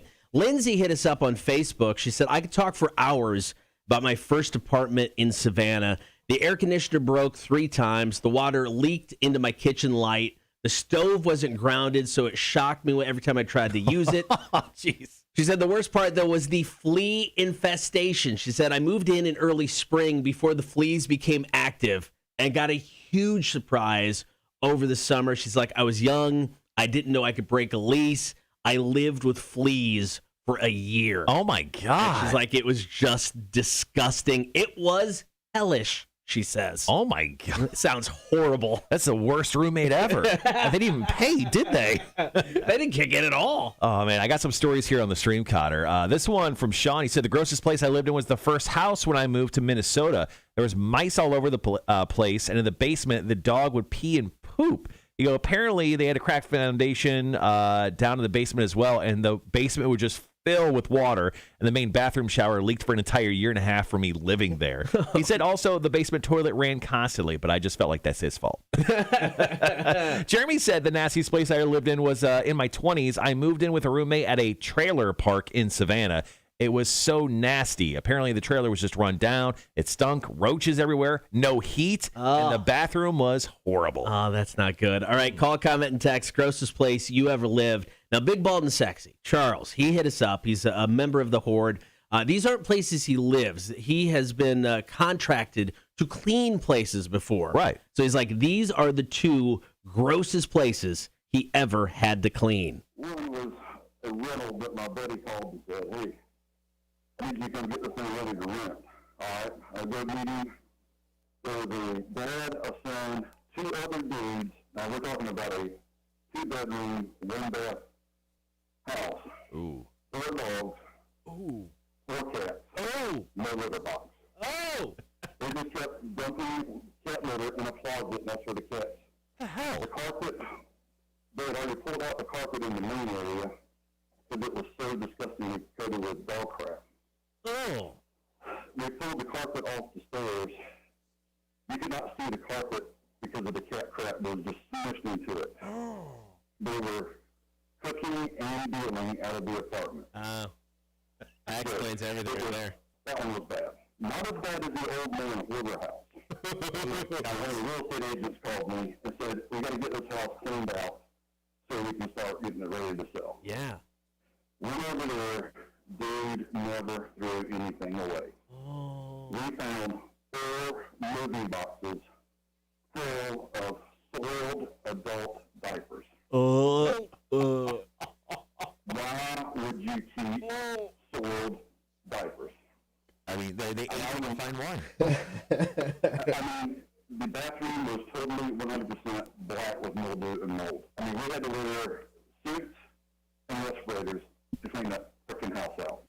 I I truly believe hoarding it's a disease. I mean, there's something mentally wrong with some people that they just can't get rid of stuff and would rather live with everything than throw stuff out. So why am I addicted to watching Hoarders, the TV show? Is something wrong with me or something wrong with the Hoarders? I don't know. No, I don't know. I'm not pointing fingers. I don't think anything's wrong with you. I mean, okay, let me. There's something totally wrong there's with something me. Completely wrong with you. Just not this situation. I think, well, I mean, everybody's curious. Right. I mean, it's like you hear these stories of people not throwing anything away, and you kind of want to know what it looks like. So, I mean, I get why Hoarders is a hit. Yeah. I just want, it's like peeking into, the Wizard of Oz. I just want to see what's going on in the background. And then when you find out what's going on in Hoarders' houses, it's disturbing and sad. But I can't stop watching it. Coming up next, we're going to talk concerts. It is the best year for live music in over a decade in the Low Country and Coastal Empire. Also got your chance to score some tickets for the Hella Mega Tour. All of that is coming up. This is the Cotter and Marshall Show, Rock 106.1. So I had a incident over the weekend, Cotter, and I want your thoughts on it. Okay. So mother-in-law's birthday was on Sunday. All right. She arrived Saturday, but Sunday we were taking her to Defusky. My wife was like, should I give her the present Sunday morning or should I give it to her when she gets here on Saturday? I'm like, well, you probably want to give it to her on Saturday so she has an idea of what's going to happen Sunday so she can like mentally prep for it. If you're just like throwing it at her Sunday morning when she's waking up drinking her coffee, I don't know. I would give her a few hours. Let's do it Saturday when she arrives. So we did that, and that was great. Mom was very excited. She was going to go to Defusky. She's going to the island. Okay. So we were putting up decorations, and we just had this happy birthday thing that we just taped to like the ceiling or whatever, right, using Scotch tape. And I had to use a chair. I have like this pub table inside of my kitchen, and I was getting up on the stool. Well, when I got up on the stool, immediately like just put my knee on it, and I just lost it. Ooh. Right. So no big deal. I caught myself, but the chair fell and hit not my big toe. What's the toe next to the big toe called? I don't know. The second biggest toe. Your pointer toe? Yeah, pointer toe. It's your pointer toe. All right. So second biggest toe. So the chair fell on it. And it hurt at first. Yeah. And then it went away. But my toe looks like it's going to fall off. Is it purple? So I want to show you. Tell me if you think my toes broke.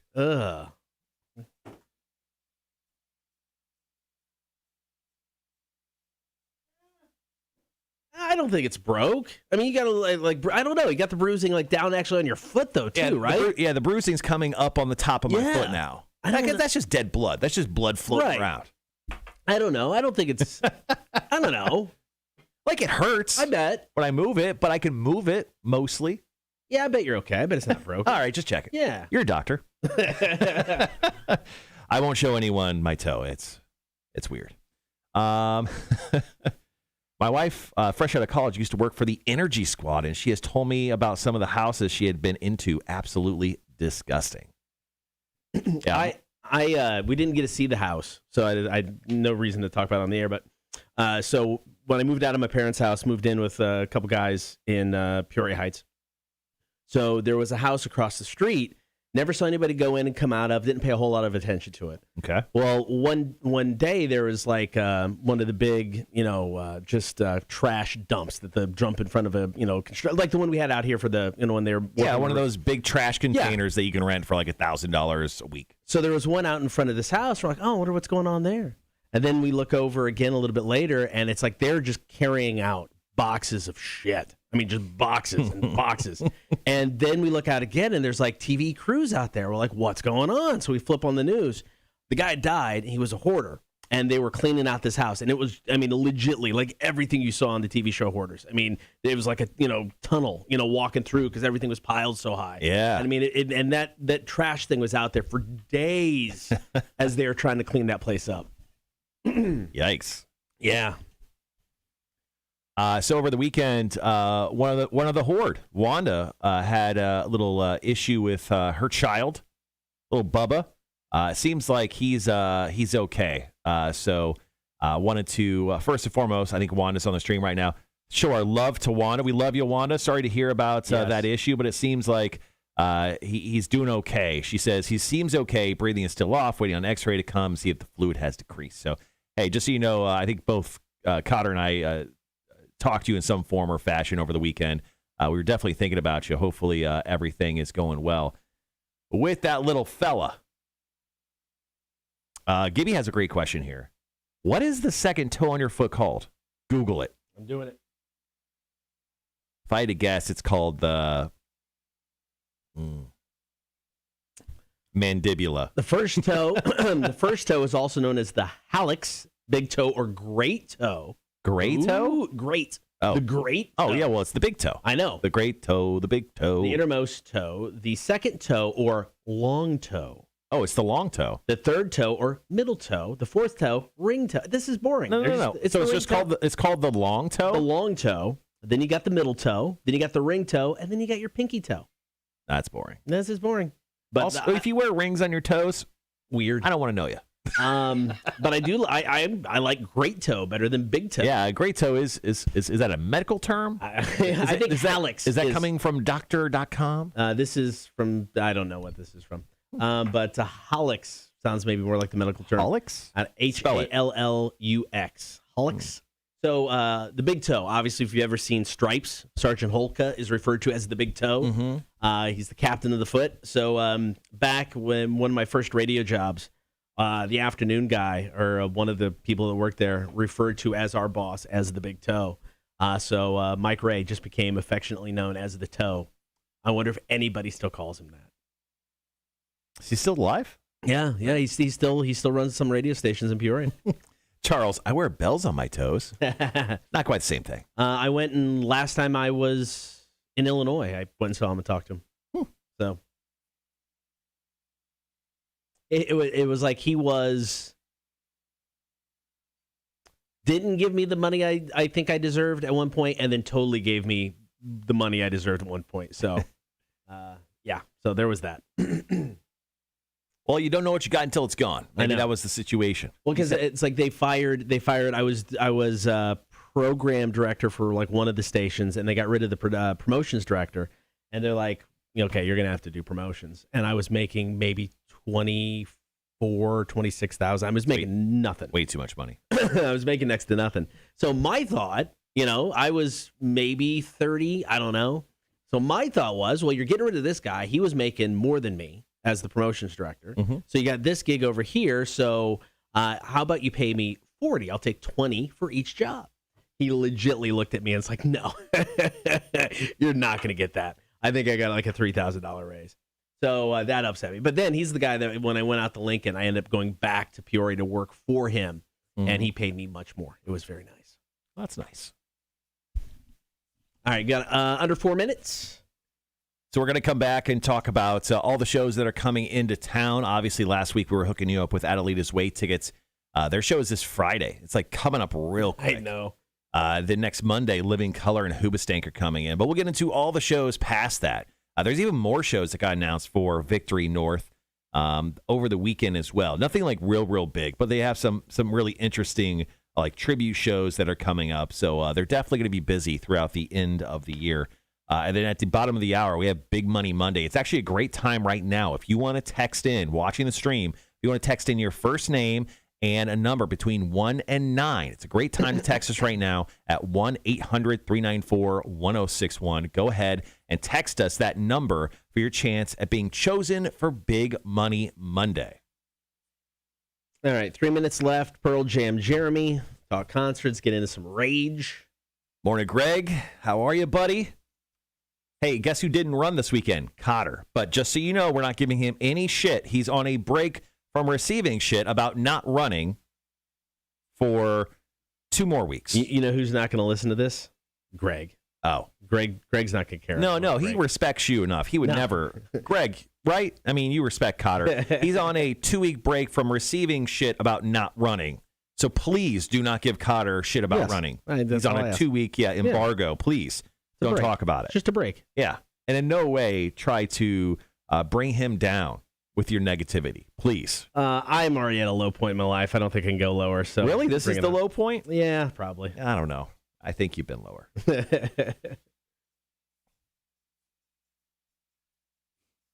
All right, 2 minutes. He's not injured. He's not injured. I will say my back was out on Saturday.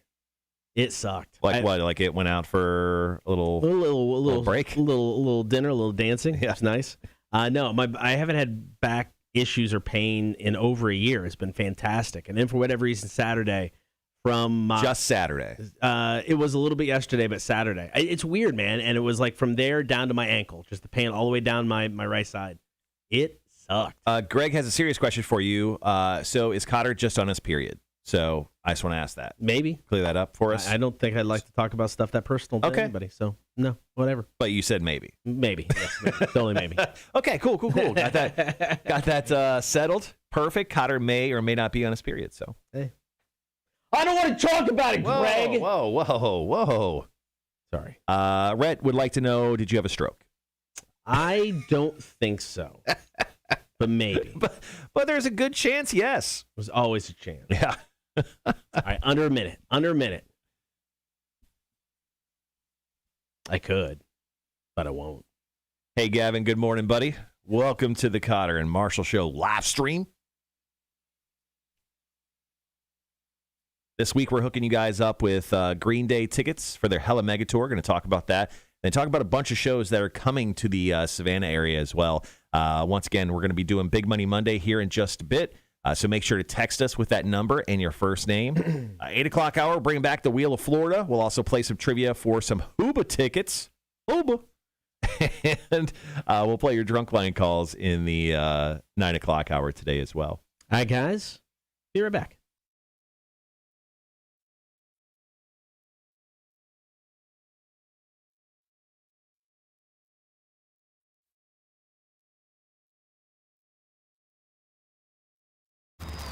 The Cotter and Marshall Show, Rock 106.1.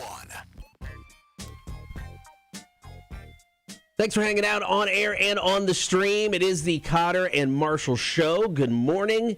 Now, our 20th anniversary concert back 4th of July weekend officially kicked off live music on the planet. Yep. Once again. You're welcome. It's back. You're welcome, America.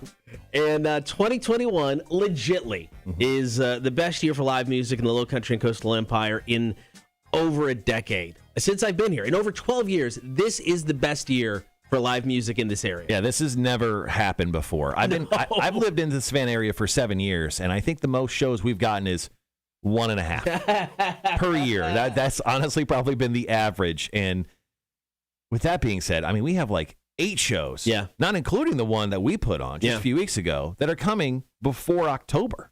You got Adelaida's Way. They're going on this Friday at Victory North Savannah. You got Living Color and Hoobastank. They're happening a week from today. So it's like 2 back-to-back shows. Then we get into Pop Evil. They're going to be here in August. Tommy Vext is coming in September. Also in September, POD. You got Candlebox. 3 great shows in 1 month. And then Fozzy in October. It's just stupid. Yeah, and at Victory North just actually laid out some great like tribute shows. It's always like a cheap ticket to get in, just kind of hang out. There's a Dave Matthews tribute band show on Tuesday, October 5th. They have the Mercy Beatles coming in on Wednesday, October 20th. Amigo the Devil, he's going to be part of Welcome to Rockville. He's coming in November. I mean, there's tons of shows to get out and see. And not only that, we've opened a brand new theater here in Savannah. It's called District Live. So it's like right next door to Plant Riverside. And it's being run by Live Nation. And they have like 20 shows that are going to be in the Savannah area, downtown. It's a 500-person theater that are coming in. Now, there's no shows really that like artists that we play. Right. There's a bunch of country shows and like singer-songwriter-y type of, artists, which is kind of cool. I mean, because, you may be into it. You may want to check it out. Yeah, so all kinds of great stuff coming to the area. And then you got some of the bigger tours that got put off in 2020, like the Hella Mega Tour. It's going to be in Atlanta on July 27th, and all this week is Hella Mega Week on Rock 106.1. It is your chance to win tickets, and we made it stupid easy. Yeah, anytime that you hear a song from Green Day, Weezer, or Fall Out Boy, text the keyword Hella, Hella, to our radio station number, 1-800-394-1061. Anytime you hear one of those bands, and then you'll be in the running to win tickets. And we'll give away a pair of tickets every single day. And the best part about this is, Cotter, they're digital tickets. So if you win, I just email them to you. Like, you don't have to come to the radio station, outside this, or do I have to drive there? Nope. I just need your email address, and I email them directly to you. All right, Big Money Monday is right around the corner. Also going to talk about some of the best places to live in the United States. I question some of the cities that made the top 10.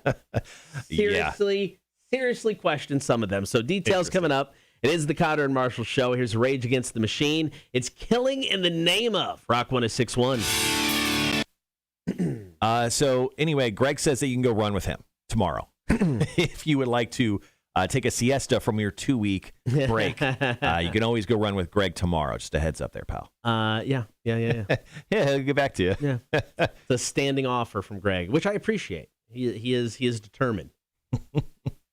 He wants you out there. He is your spiritual guide to get back into running. You're just not listening to him. Oh shoot, maybe that's what I need. Maybe I just need Greg to be my spiritual guide. Yeah, maybe. Greg, are you up for it? I don't know. Is that too much to ask? Oh no, he's been ready for it the entire time. You've asked him this question before. You've just forgotten. All right, guys, if you haven't already, please text us 1-800-394-1061. Your first name and then a number between 1 and 9. Only text us once. Don't say every damn number, but you have to choose one specific number, and then we will randomly choose one person to roll for on our very sophisticated, high-tech $16 bingo machine that we bought off of Amazon when we first started the show. We'll roll this practice run. Let's say you chose a 6. Well, you wouldn't win because the number's 20. See if I can get that. There you go. Sorry, camera's backwards. Anyway, but if you chose like a 9, you would have won. I freak out, I sing you a song, and then you win $50. And that's how life goes.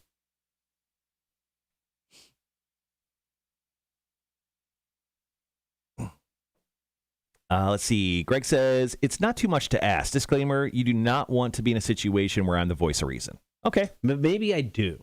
maybe this is the change I need in my life. Sean says, Greg is your Jiminy Cricket.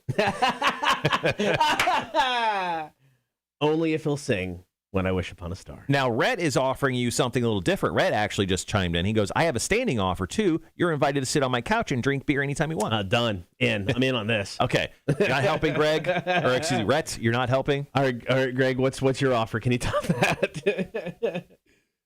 Oh, shit.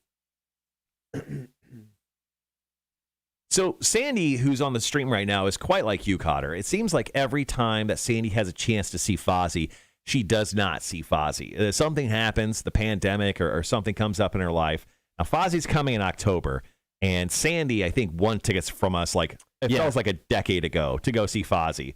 So we definitely have tickets for Sandy to go see Fozzie this time. Don't worry, Sandy, we got you. No, and the standing offer is still there. You know, we were going to have Sandy in studio if we interviewed Chris in studio. Mm-hmm. That offer is still there. Right. We don't know if it's happening yet. If it does, we'll let you know. Wait, I think we said we were going to let her stand outside the window. Well, that's fine. Because she would get really handsy with Chris Jericho. She could just like breathe heavily on the glass. Not weird at all.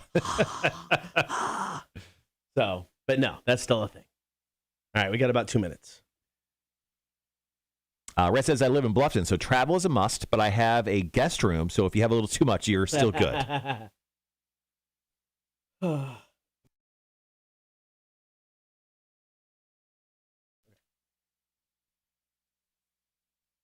Yeah, Charles, tons of great shows coming to the Savannah area. He goes, I'm jacked to go to Atlanta to see Testament, Exodus, and Death Angel. Wow. Bring it. What a show.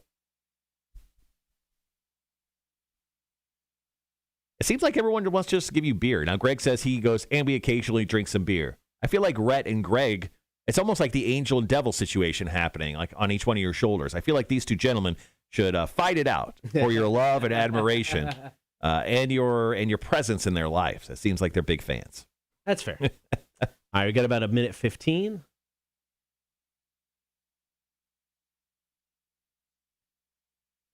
All right, so like Cotter said, we're going to talk about a report that came out, the U.S. News and World Report. That sounds very fancy. I know. It's about the best places to live in America. Yeah, Wanda has it right. Just give the man beer and barbecue. That is honestly a great way to get to Cotter's heart. It is. It really is. I did swing by Habersham on Saturday, and I picked up a couple more bottles of Mexican cake. Enjoyed one of those over the weekend. Oh, did you get some more? Yeah, they still had some. Like, by any chance? They're like, yeah, we do. Give me 2. So I drank one of those over the weekend. It was nice. All right, got about 30 seconds. Well, I drank some scrap irons yesterday, and then, the mountains just look so blue. I found it hard not to drink some Coors Lights out of the Fusky. I like it. Coors Light has been my go-to beer on the cheaper side of things. Yeah, Coors Light and PBR. They're my jams. All right, guys, be right back.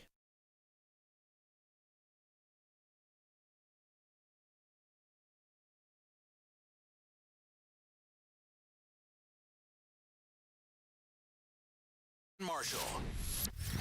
Rock 1061.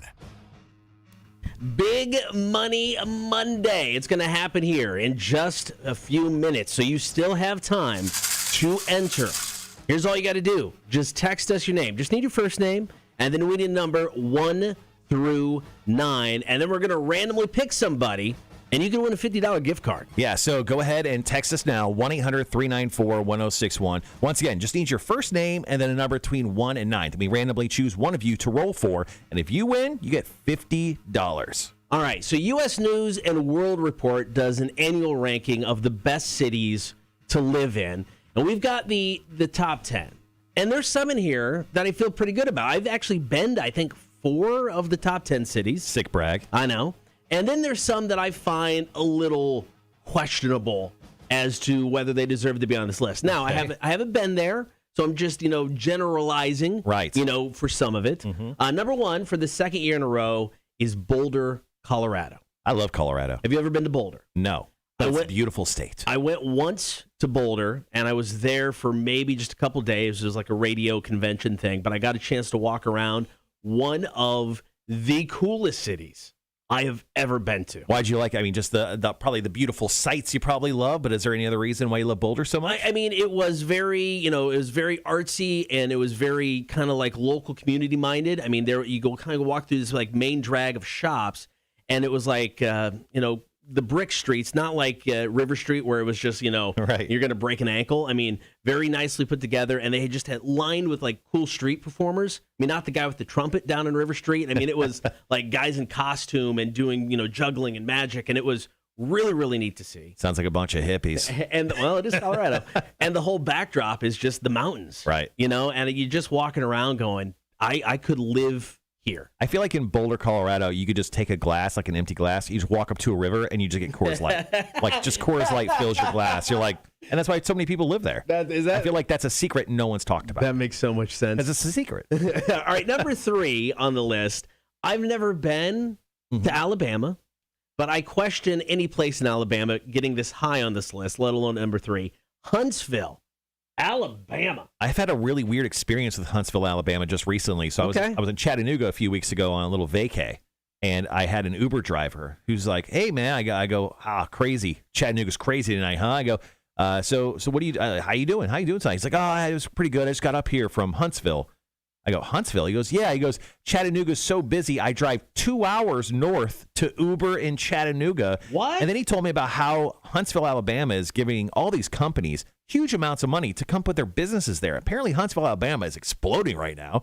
So if you want to go buy some property, probably a good idea to go do it in Huntsville, Alabama, because that city apparently is growing like mad. All right, number 4 on the list. I will actually be to in a month. Fayetteville, Arkansas. I'm so sorry. That's where my kid's going to school. Oh, I thought you were going to like doing a jail sentence of some sort. No, I'll be there dropping my kid off at school. Now, from what I hear, that is it's the home base of Walmart. And one of Walmart's deals. Cool. No, but one of their deals is, and what's helped the city out, is that if you want to do business with Walmart, you have to have some sort of office set up in Fayetteville. So they just have all of these, businesses in Fayetteville. And it was one of the reasons my kid wanted to go to school at Arkansas, because you just have a lot of opportunity once you get out of school. And I was also talking to Ella, and she's like, she found this list while she was there. It was like ranked number 3 or 4 for live music in the country. Fayetteville? Fayetteville. Yeah, I'm telling you straight up, I drove through Arkansas once. It was terrible. I've never thought to myself ever, hey, let's go to Arkansas on vacation. Like it's not exactly appealing. No, I'm not going there. I would say, you know what? I think Arkansas is the least appealing southern state. I'll say it. Really? I'll throw it out there. You've got Alabama before Arkansas. I think I would. Really? I think I would. I think the dude in Chattanooga sold me on Huntsville. I think I'm moving there, actually. That's a take, man. But Arkansas, That's come a on. take. Name one thing you like in Arkansas. My kid's going to be going to school there. Right, but not there yet. But this exact moment, what do you like in Arkansas? And there it is, ladies and okay, gentlemen. enough. Yep. Okay. All right, rounding out the top 5, one of my favorite places on the planet. I would still move there tomorrow, Austin, Texas. No, it sounds great, but I've heard it exploded so much, it's like impossible to find a place to live, and also it's crazy expensive. Yeah, so it is. I started going there over 20 years ago. The difference in Austin between then and now is just stupid. The amount of people that now live there. My family lives like South Austin, so it's not as bad. It's exploding in the other direction. But still, I mean, the live music scene has changed, but it's still awesome. I don't know, man. Austin is someplace I'd love to go. And we'll stop here with number 6, Colorado Springs. Another awesome place. I've actually been there. The 2 places I've been to Colorado. Let's get another place where you take an empty pint glass and just fill it up from a river with Coors Light. All right, coming up next, we got your chance to win a $50 gift card. Big Money Monday is on the way. You still have time to enter. Just text us your name and a number 1 through 9 to 800-394-1061. We don't need to do any of that in the next break. We're running over, so. Do any of what? I had the best places to live in 2 breaks, but time-wise, we're covered. So we can just do Big Money Monday this last week. Well, how about this? So on the stream, guys, let's talk about some of the places that made the list that was really weird. So first and foremost, number 84 on the list is Savannah. Oh, I meant to mention that. Yeah, crap. Number 84 on the list is Savannah. Yeah. Disgusta, Georgia was, I wrote, it was 82. I had a bit of a dyslexia there. I wrote 28. It was 82 on the list. And the only thing I know about Disgusta is Charles gave me the name to say instead of Augusta. Atlanta was 55. Chattanooga was 49. Charleston was 42. Yeah. Charleston's been copying our style for too damn long here in Savannah. That should be flip-flopped. We should be 42. They should be 84. I was surprised how low Savannah was, to be honest. Mm-hmm. And what shocked me even more, and I still don't know how it made it, Peoria, Illinois, which is kind of the big city around where we're from, and big city, I'm using that term loosely, it was like 2 spots just lower than Savannah. I'm like, how is it even in the top 100? Nobody's going to Peoria to live. I mean, unless you work in upper management in Caterpillar, there's nothing to do in Peoria. Any Minnesota shitholes make it on the list? Honestly, we didn't even see any. Charles goes, I can't believe Savannah was that high. I thought Savannah would be higher on the list than 84. I thought it'd be at least in the top like 50 cities in America to move to. Yeah, I would do too. Low cost of living until the last 6 months. It seemed like there's no houses left in Savannah apparently because everyone's moving here from California. It's just like I thought it'd be much higher on the list. Jacksonville number 22, which I absolutely agree with. Jacksonville is a surprisingly cool city that no one gives them credit for. I agree. After spending time in Jacksonville, it's one of those underrated cities that you wouldn't think has anything going on, but it's got so much going on. The one thing I wish Jacksonville had a better thing going on. I wish they had a better music scene. It doesn't seem like they have a really like rockin' music scene. Yeah. They got some cool bands there, but when's the last time you heard of a band coming from Jacksonville, Florida instead of Stained? Yeah. Hold on. Not typically a thing. It's Marshall, Google something. Famous Jacksonville, Florida bands. We'll come right out of the stop set here and do this too. Asheville was like a top 50, Rhett. Yeah. Yeah, I thought Asheville would be higher too. So, I mean, some of the ones up high surprised me. Oh, wait. It wasn't Stained. Limp Bizkit is from Jacksonville. Oh, that's Skynyrd obviously is from Jacksonville. They also give credit to Shinedown, 38 Special, Leonard Skynyrd, the Allman Brothers, Yellow Card? Red Jumpsuit Apparatus. Oh, yeah, I remember that dude. One of the guys from Red Jumpsuit Apparatus was just in the news, remember? For that story, he could hear super well. Like he's got like a superpower, that fella. JJ Gray and the Mofro come to Savannah quite a bit. The 69 Boys. Apparently Cold is from Jacksonville as well. Okay, they got a bit of a history. I mean, pretty decent, I guess, in Jacksonville.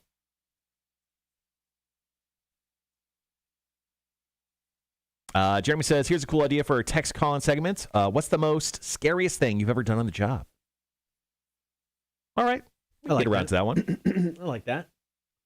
All right, guys, if you haven't already, have you picked someone for? Yeah, I think I got somebody. Okay, or if some people, because we got like 2 minutes. All right. Last chance, guys. If you haven't texted in already, 1-800-394-1061. First name and number between 1 and 9. We'll give you guys another 60 seconds, and then Cotter is going to officially choose a person, and hopefully that person will win some Big Money Monday. Oh, okay. So yes, we'll just come out of stop set. So we got about a minute. Okay.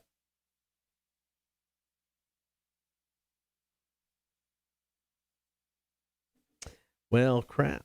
A member of the U.S. women's gymnastic team tested positive for the COVID. Oh, for the Coco? No. I'm really, oh man, I don't think they're going to back out of the Olympics now, but yeah, it's going to be. When did the Olympics start again? Friday? Oh. Yeah, they're actually, for the first time ever, NBC is going to air the opening ceremony live. First time when it's in a foreign country. Oh, okay. So it'll be like at 6 o'clock in the morning, and then they'll rebroadcast it at prime time Friday night. Yeah, that makes sense. Yeah. So, yeah, I'll be watching. In case you guys don't know, Olympics is like Cotter's Super Bowl. It's the thing he has to watch. He loves the Olympics more than he loves his children. Well, yeah. Yeah, No. easily. But no, yeah, I love the Olympics. Yeah. No shame. All right, we are locked and loaded for... Yep. All right, here we go. All right, guys, be right back.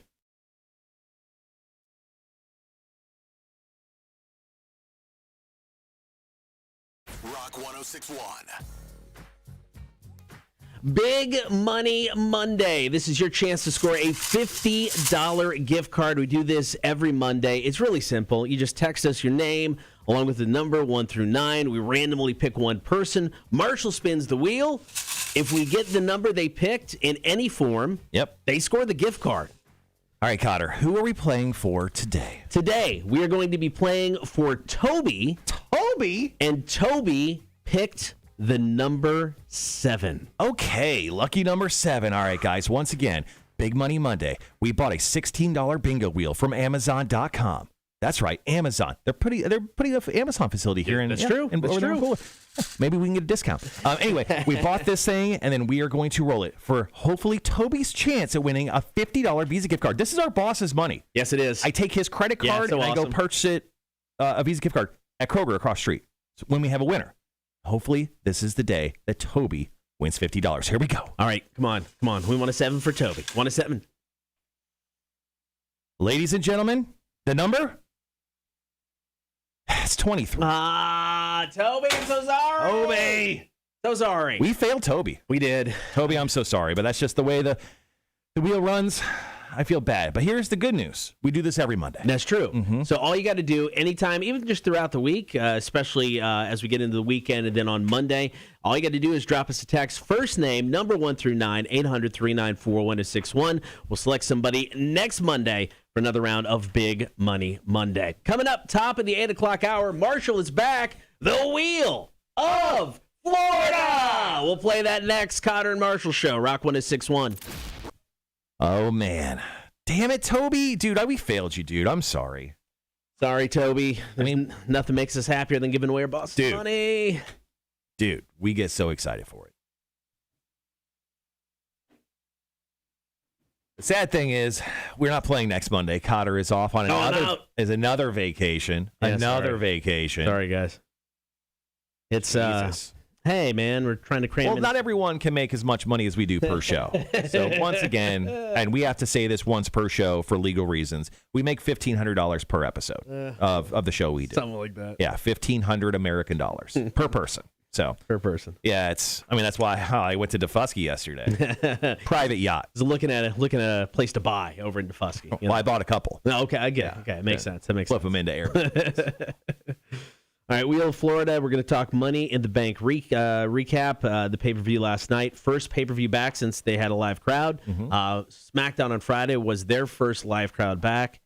I mean, I don't know.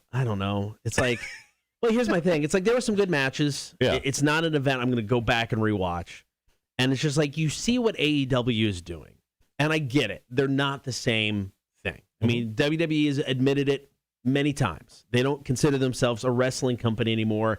They're a content entertainment company. So it's not necessarily about the quality of the matches for them. But it's just like you see what AEW is doing, and you're like, you can be your content company and just churn out all the crap you want to. Yeah. Just let the wrestlers have fun and wrestle, and you can kind of do both. You kind of satisfy everybody. They just don't do that, and it's so frustrating. I'm so sorry. WWE is sexually frustrating you. So much so. Wanda said, come on, big bucks, no whammies. Sorry, Wanda. We failed you there. Yeah. KB said that's the way the ball drops. Sean actually brought up a cool point. He goes, play without Cotter. No one stopping you from multiple rerolls. I know. I usually ask for multiple rerolls, and I didn't this week. It's true.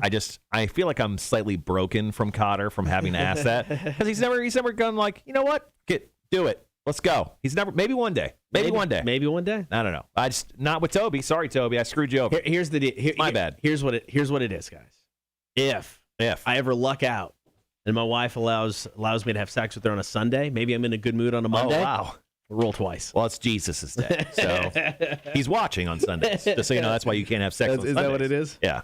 Then what's the rest of the week then, huh? Explain to me. I want to know. She became very religious in the second half of your wife's life. She found a religion for every day of the week. It's a different one. Just a different excuse. A different God is watching us every day. All right, guys, thanks for hanging around.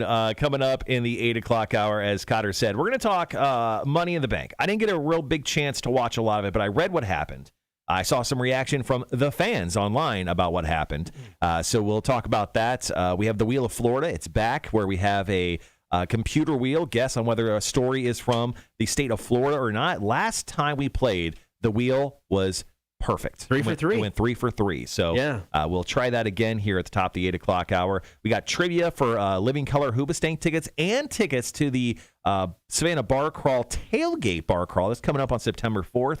And then we'll do the drunk line calls, do music news, and then that's a wrap for the show. We're only halfway through the show, Kyle. Mm-hmm. Coming up in one of the stories for Wheel of Florida today, I will say the best name ever. It's just, it's this person's actual name. You will not believe it. I mean, have we reached the pinnacle of names, and that's the name? I think it's an amazing name. It's an amazing name. So we'll get to that. Guys, thanks for hanging around. We do have a few minutes before we get to all that fun stuff we just mentioned. So while we do that, we kind of fill the time. Let's ask the 8 Ball some questions. Hashtag ask the 8 Ball. Connor, you got a question? Hit me up with a question. I don't have one. Sorry. Jesus. All right. Whoa. Will I ever actually run with Greg? Oh, that's a good question. Will Cotter ever run with Horde member Greg? Very doubtful. Match 8 Ball knows. I think that's the most accurate answer we've ever had. There wasn't even a delay. It just boom right there on the screen. So my mother-in-law and her boyfriend are in town. Sorry, man-friend are in town for the next few days. We're going down to the waterfront. Okay. They wanted to go to Vic's, but there's no reservations for Vic's. So we're going to walk by and see if we can get a table. If Makes not, sense. I feel like we're going to walk on Industry because as a collective group of people, between my mother-in-law, her man friend, my wife, and I, pretty indecisive people. Now, I'm decisive, but I don't want to cause a ruckus with my words, which I do daily, 6 to 10 here on the Cotter and Marsh Show. So I usually shut up and I just let them kind of figure it out. Right. So over/under. Will I walk over 15 minutes once we can't get a table to Vic's? At that point, I'm sweaty. Sure. It's humid outside. So will I walk 15 minutes after we don't get a table at Vic's? You may rely on it. Perfect. So I'm going to be a sweaty mess of human for dinner today. I know you don't want to inject causing issues. Just have a list ready. It's like, hey, we haven't tried this place yet. Let's go here. And just have it ready. Be ready to go. Yeah, I actually already brought up, I'm like, they like seafood, so obviously they love Savannah. Sure. So I was like, let's just take them to Joe's Crab Shack. Maybe they never heard of it. Have you guys done, what's the place on the way out to Tybee? Huckapoos? Not Huckapoos. No, the seafood place with the alligators out front. The the Crab Shack? Yeah, Crab Shack. Yeah, I've been there. Okay. Have you taken them there? No. Yeah. No, I think they're actually going out to Tybee today. That's their big thing. Okay. They're going out to Tybee. They're going out to Fanny's. They're grabbing pina coladas. Nice. They're doing that thing. So That's cool. Going back to Jesus watching people have sex on Sundays or not have sex. Sean goes, Jesus watches on Sunday? Gibby goes, God is everywhere, even in the bedroom with you. Giggity. Wanda goes, Sean, as long as it's the vanilla sex, it's okay. They praise his name during it. You guys are the best. Well played. Right, yeah, we did see the Sherman thing. We actually talked about that in the 6 o'clock hour today. You were probably sleeping. How dare you? Like a normal human being. Yeah. No, I think tonight, I I think cross your fingers. We'll get a table at Vic's. I've never been there before. Vic's is great, man. It's like our boss, the Dicks love to eat there. Mm-hmm. So I've eaten there once with them. The Dicks love Vic's. They love Vic's. Duh. And there's I've never gone there and had to pay for it myself. Right. Always gone with somebody else, but it is utterly delicious. I picked up the bill on Saturday for our dinner. Big time dinner at B. Matthews. Okay. So we go to Vic's. Uncle Gino. man friend. Man friend, hopefully picking up that bill because it's going to be quite a bit. Vic's is pricey, but it is good. It's definitely good. What's something that you got at Vic's that I should get tonight if I go to Vic's? It's been way pre-pandemic. Fishtails Restaurant in Richmond Hill is great. Oh, okay. I didn't even heard of that place before, Sandy. I'll have to check that out. Let's see. What did I get at Vic's? Oh, if anyone has a suggestion on where I should go to dinner with my family downtown-ish tonight, let me know. Yeah, I've never been to... Vic's is the big fancy restaurant. I don't know if there's anywhere else on River Street I absolutely need to go to. Yeah, that's the thing. All the cool... Honestly, for me, all the cool little places in Savannah to go have dinner is like the little hole-in-the-wall places that no one really talks about. Like, yes. I'm not running down to go eat at the Pink House or the Pirate House or anything like that. I have had their shrimp and grits because that's kind of like my go-to. Anytime I get to go to a good restaurant and try shrimp and grits, I always try that. Yep. That's really good. I had a steak there once, actually. It was the special. It's not on the menu. It was a special, and It was delicious. Nice. Holy crap, delicious. Shrimp Factory in River Street. Someone told me about that, too. Sandy just mentioned it. Yeah, I think that's a good one. Charles goes, Marshall, you're wearing the Amex out. No, I actually paid. That was a debit card purchase. Dinner. Charles, who is a member of the Horde, he actually owns his company, EBI. He put in a fence for me the other week. And I'm like, actually, I'm going to throw this on my credit card, so I'm going to get the points. Yeah. You know me, love points. I love points. Love the points, man. Free money. I love it. So he, I paid him with my credit card. I feel like he was kind of sketched out. I wonder if this thing's actually going to go through. It did. It did. Good for you. Rhett, the place I'm Broughton is called the Melting Pot. Oh yeah, the Melting Pot. That's a chain though. Yeah. It's one of those places. It's fun once. Yeah, I've never been to a fondue place before. We went one time, like when it first opened, and it's fun one time, but then after a while, you're like, yeah, I don't need to cook my food at my table again. Yeah. So I will say going to the Funky Brunch and doing the pancakes on the table is a lot of fun. Oh, okay. That's fun. Another place I never went. I always wanted to go. Oh, you should check it out. I mean, you get down there and you be ready to wait in line for a bit, but it's definitely good. Greg says I should take him to Crystal's. It's not like you like your family anyway. I'll tell you, still, best pancakes I've ever had probably is Pancake House right across the street here from the radio station. Oh, yeah. Yeah. It's just the amount of options they have is stupid. Yeah. I mean, they'll cook bacon in your pancakes, and it is delicious. The only thing I don't like about the whole bacon in the pancakes, because the idea is phenomenal, right? It's like, usually when it comes to pancakes, I don't have to use a knife, right? Because everything just gets cut by the fork. With the bacon in there, you gotta get a chainsaw to cut that motherfucker. That's fair. It's ridiculous. That's fair. But it's so good. Give me some chocolate chips in a pancake, and I'm a 12-year-old again. I just love it.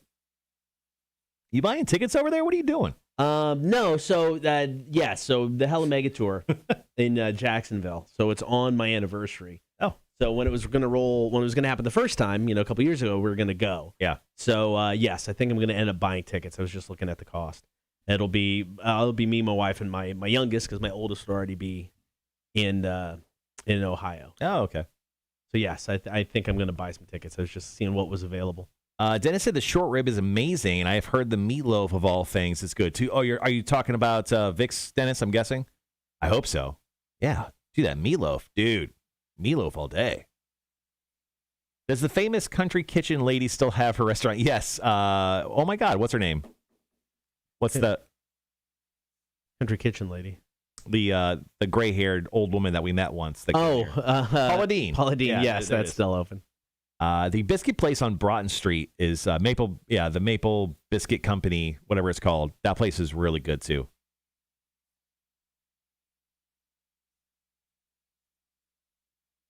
Plant Riverside, dude. I went there for a company dinner with my wife. We went to that steak restaurant.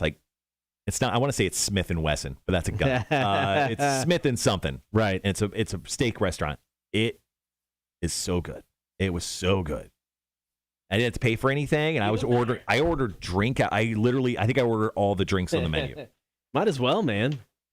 I'm a big time like open bar guy. I'm like Farva from Super Troopers. Open bar, bro. They're like, sir, what would you like? I'm like, oh, well, I gotta try this. Yeah. Oh, is this a 15-year Scotch? Well, it'd be a shame if I didn't try it.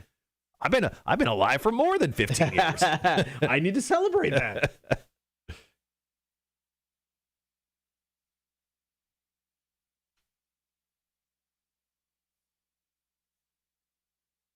It's another place I've never been to, Greg. Mrs. Wilkes. My wife's been there. Has she? She like it? Yeah. It's like that buffet Paula Deen joint, right? Yeah. Well, it's family style where you sit down with a bunch of people and they just bring you food. Yeah. I was told it was very Savannah-like. Okay. Let's just say that. Fair enough. Sean says, still one of my favorite commercial things from Rock 106.1, the Paula Deen sex dream. It was one of those when I remember writing it going, I can retire. This may be the best thing I've ever done. You should just bring that back. Just throw it in there. Okay. I could do that. And then I did a second one, but was still never as good as the first. Well, that's how most sequels are. Mm-hmm. All right, guys, got about 45 seconds. Going to dive into Wheel of Florida. This is exciting. Got the wheel all set up. Hope the wheel. I want to see the streak continue. Well, I mean, as we talked about, the wheel was 3 for 3 last time. It was NBA Jam hot, so I'm hoping that it continues its fire streak, and it absolutely slays. So are we doing 3 more stories today? Yep, 3 more. Okay.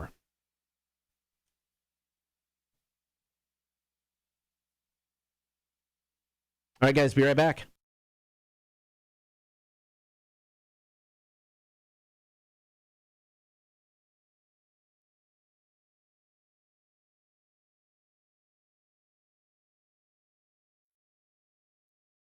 Marshall, Rock 106.1.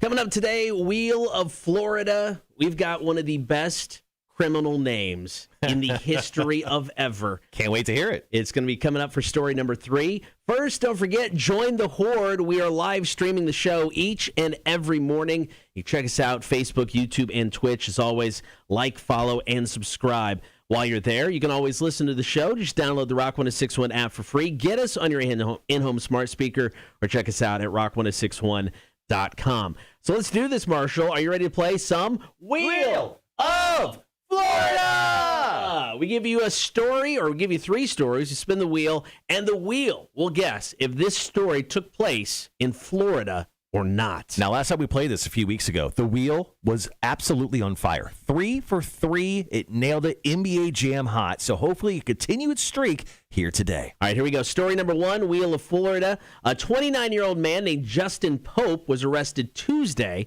after he admitted to stealing a ring from his girlfriend and pawning it for $4,500. Then he used the money he made to make a down payment on an engagement ring for his girlfriend, the same woman he stole the ring from. The theft, pawning, and ring purchase happened back in 2019, but he just now made the confession. It's unclear if he got caught or if just his conscience gave in. In any event, he told police that he went back to the pawn shop a month later, tried to get the ring back, but was told it was melted down for scrap. He's now facing a theft charge, but is free on bond. Justin and his girlfriend are no longer together. Oh, no. I know. Love doesn't persevere. Stole a ring from his girlfriend in order to pawn it to buy an engagement ring for said girlfriend. All right, let's go ahead and spin this wheel, Cotter. Here we go. Cotter, the wheel says, it says no Florida. Oh, yeah! The wheel! That is correct. This actually took place in Louisiana. Okay. All right. Louisiana. That had a where Florida feel, but I get it. You know, a southern United States feel. Okay, I get it. The wheel is hot. The wheel continues its hot streak. You say pawn shop, and I think Florida. Yep. Story number 2. On Saturday afternoon, a guy was wandering through a Bath and Body Works store when he decided to steal some candles. He just Okay. started shoving him into his back. Wasn't hiding the fact he was doing this. It's not like they're heavy or anything. No. Everybody around him noticed. It's like he just didn't care. Mhm. Then his extreme getaway plan kicked in. He started spraying everybody in the face with bear mace. What? 35 people, including the store manager, all hosed down with bear mace. He booked it out of the mall, hopped in a taxi, drove off. One of the victims hospitalized because of the bear mace, going to be okay. Now, here's the kicker. They haven't arrested him yet. I haven't caught him yet. But because of the bear mace, he could end up with 30 to 35 felony charges. Yeah. And he did it all to steal some candles. For candles. They are very expensive. They are pricey. They're $24.95, although they're always on sale for half that. I mean, first and foremost, that's a scam. We should talk to Bath and Body Works or whatever it's called. Yeah. Bath and Beyond, whatever it is. Yeah. Anyway, let's get past that. Let's spin the wheel.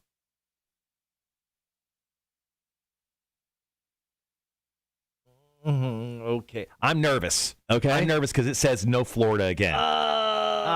No. Cooling off.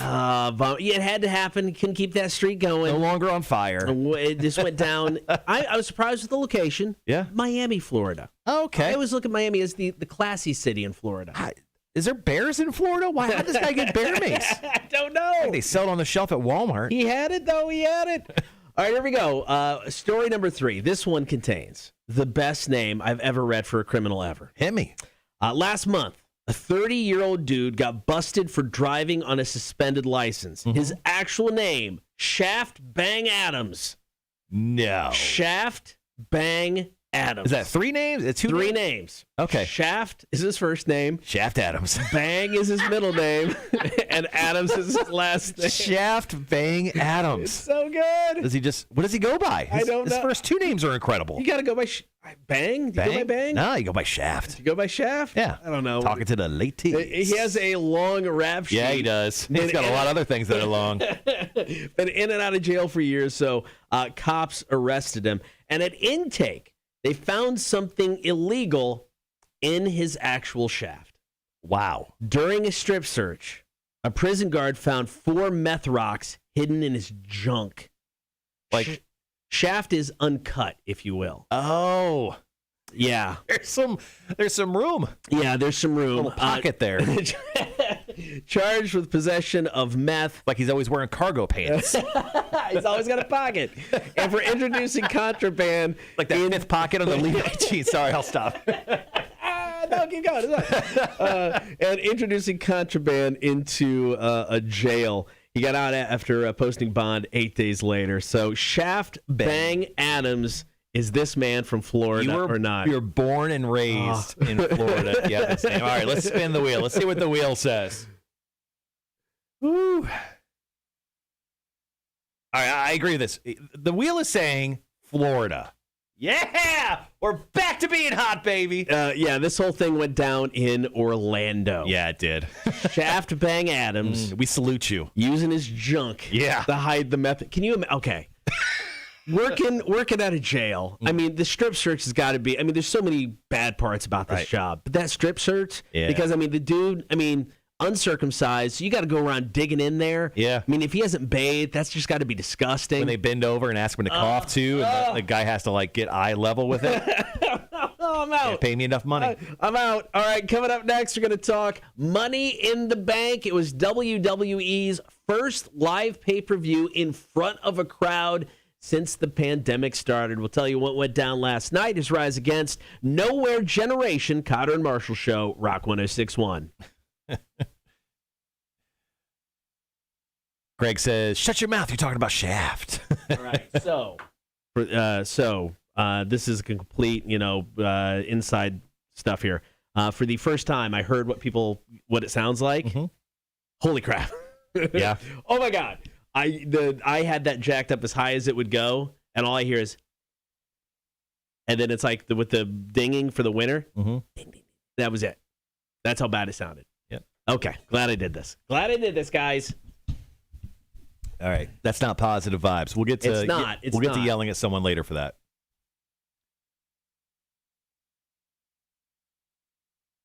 You get paid from Gibby with the comment of the day right there. You get paid more for being on the radio than the guy going eye to eye with the brown eye.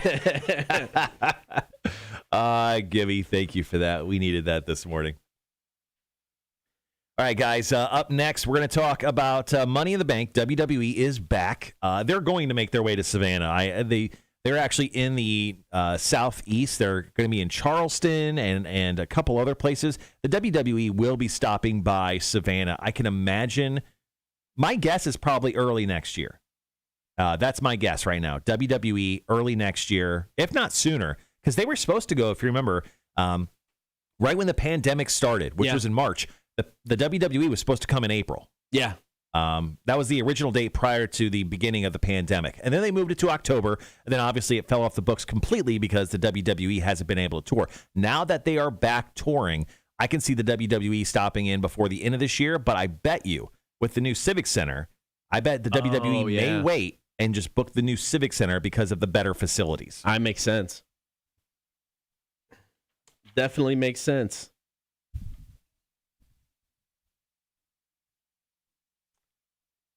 So without a doubt, WWE definitely going to be seeing Savannah, I would say, sometime within the next 12 months or so. We'll talk about the WWE and their pay-per-view that was last night called Money in the Bank here in just a few moments.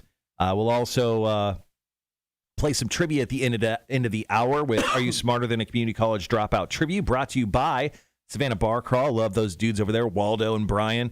Those guys are doing great stuff around the city and keeping everyone entertained. Their next big crawl is going to be opening weekend for college football. September 4th, they're doing the Tailgate Bar Crawl. So we're hooking up everyone with free passes on top of tickets we're giving away throughout the next few weeks. Yeah, I like that. And it's just awesome to say out loud, NFL is coming back. We have preseason games next month. Oh, damn. We will have a Cotter and Marshall Fantasy Football League. Did not do last year, but we'll definitely have one for this season. So I'm happy to get back into some fantasy football. All right, got about 45 seconds. Is there anything specifically that you want to hit on when it comes to it? Are you doing a general rundown? What are you doing? Oh, I was just going to pick some of the. I'm not going to cover everything. Cover the Money in the Bank matches and then just a quick rundown, highlights of some of it.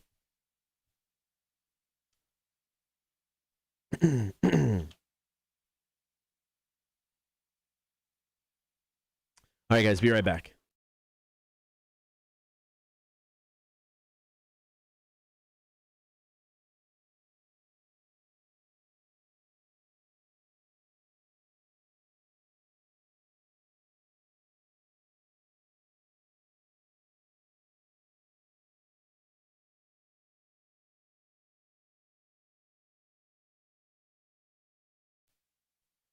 The WWE returned to a live audience Friday night with SmackDown, and then last night was their first pay-per-view in front of a live crowd since pre-pandemic. The place was packed.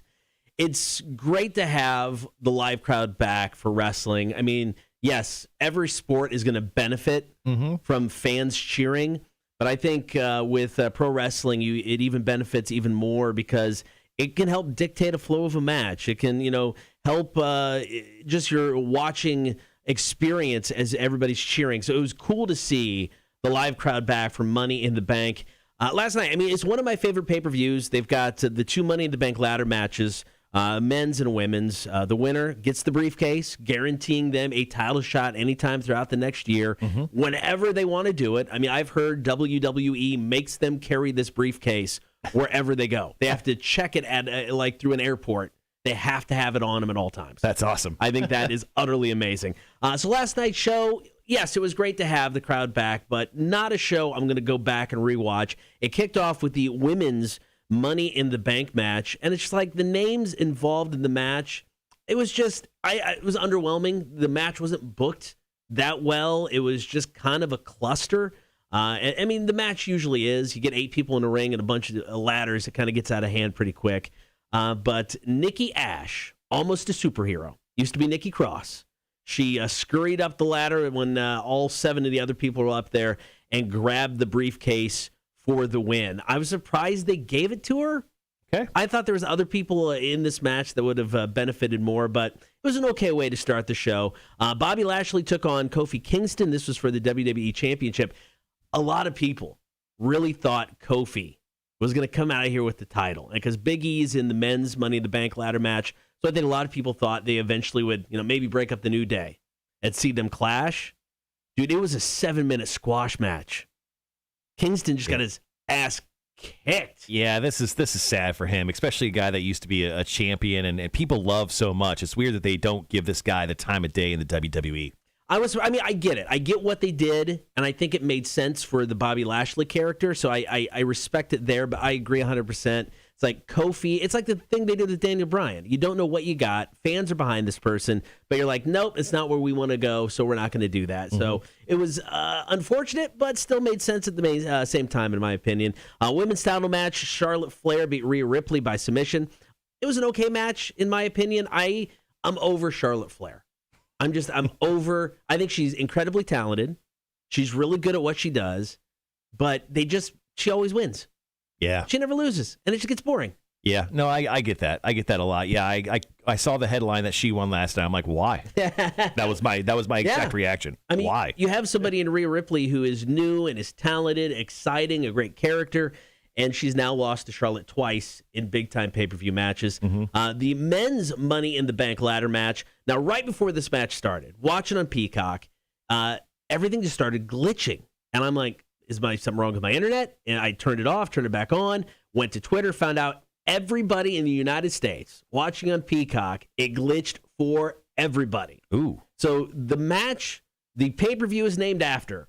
You missed the intros and you missed the first little bit of the match because everything's glitching. But once it got going, I thought this was a really solid Money in the Bank match. Yeah, I caught some of this match there, and Ricochet, I don't know what's going on in the WWE, but how they don't highlight this guy in a big way all the time. He's one of the most exciting wrestlers I've seen in quite some time.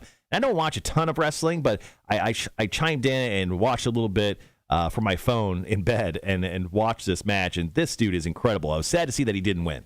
Yeah, he's great. Matt Riddle.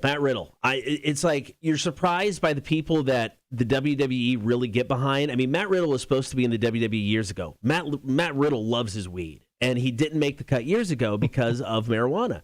I mean, his whole character is a stoner character now. Yeah. But he has just taken off. The WWE has super embraced him, so it was good to see him in the match. But Big E getting the briefcase made so much sense. This guy deserves a run multiple runs with the title. I mean, we'll see. I mean, it's WWE. They never let the fans really have their day. And then the main event, 33 minutes, and they used all 33. Roman Reigns and Edge. What a great match. Edge, was gone 10 years because of injury. His neck was all messed up. Came back at the Royal Rumble last year.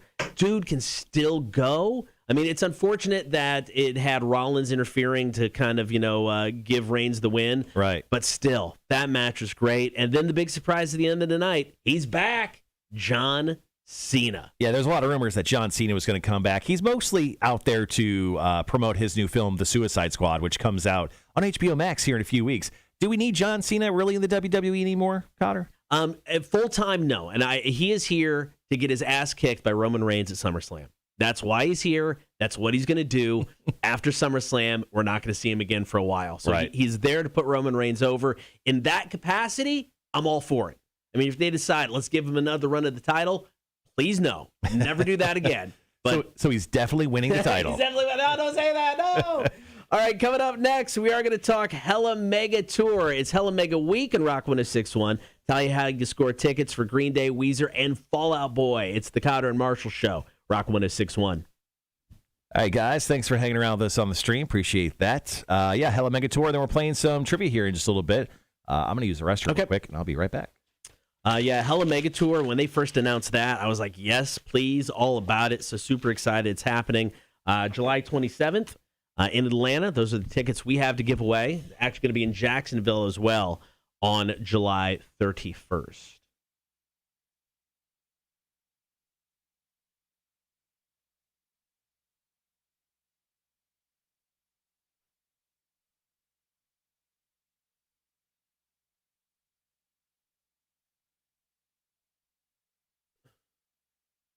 Yeah, I Wanda with the back to the. I don't know when you posted this. Sorry, so if it's a little older.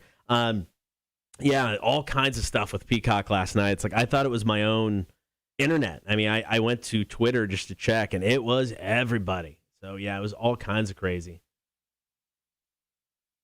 I'd like to thank Memorial Children's Hospital for having a decent size shower. I get that. I think that's a good thank you. Maybe he doesn't have a gallbladder. Heard some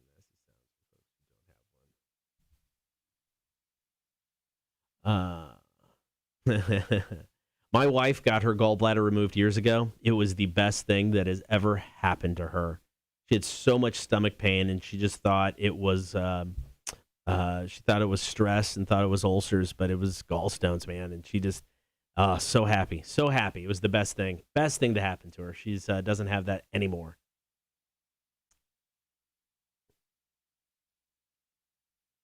It's funny. So we have like a touchpad to get into the building. And we just changed our code on it. So anytime somebody messes up, you can hear it beep at people. So everybody forgets the new code and always puts in the old one. I do it every day. It's just funny to sit here and listen to that go off, knowing somebody just screwed up trying to get in the building. I'm a dick. All right, Hella Mega Week. Talk about that. Trivia is on the way. We got Marshall's Music News. McCormick looking for a good taco lover. Today's Drunk Line featuring Vic. So Vic didn't call in today for the call-in topic, but we're still going to hear from Vic via the Drunk Line. So that's coming up here next hour. Coming up here in a few minutes. Once again, we will get to details about Hella Mega Week on Rock 106.1.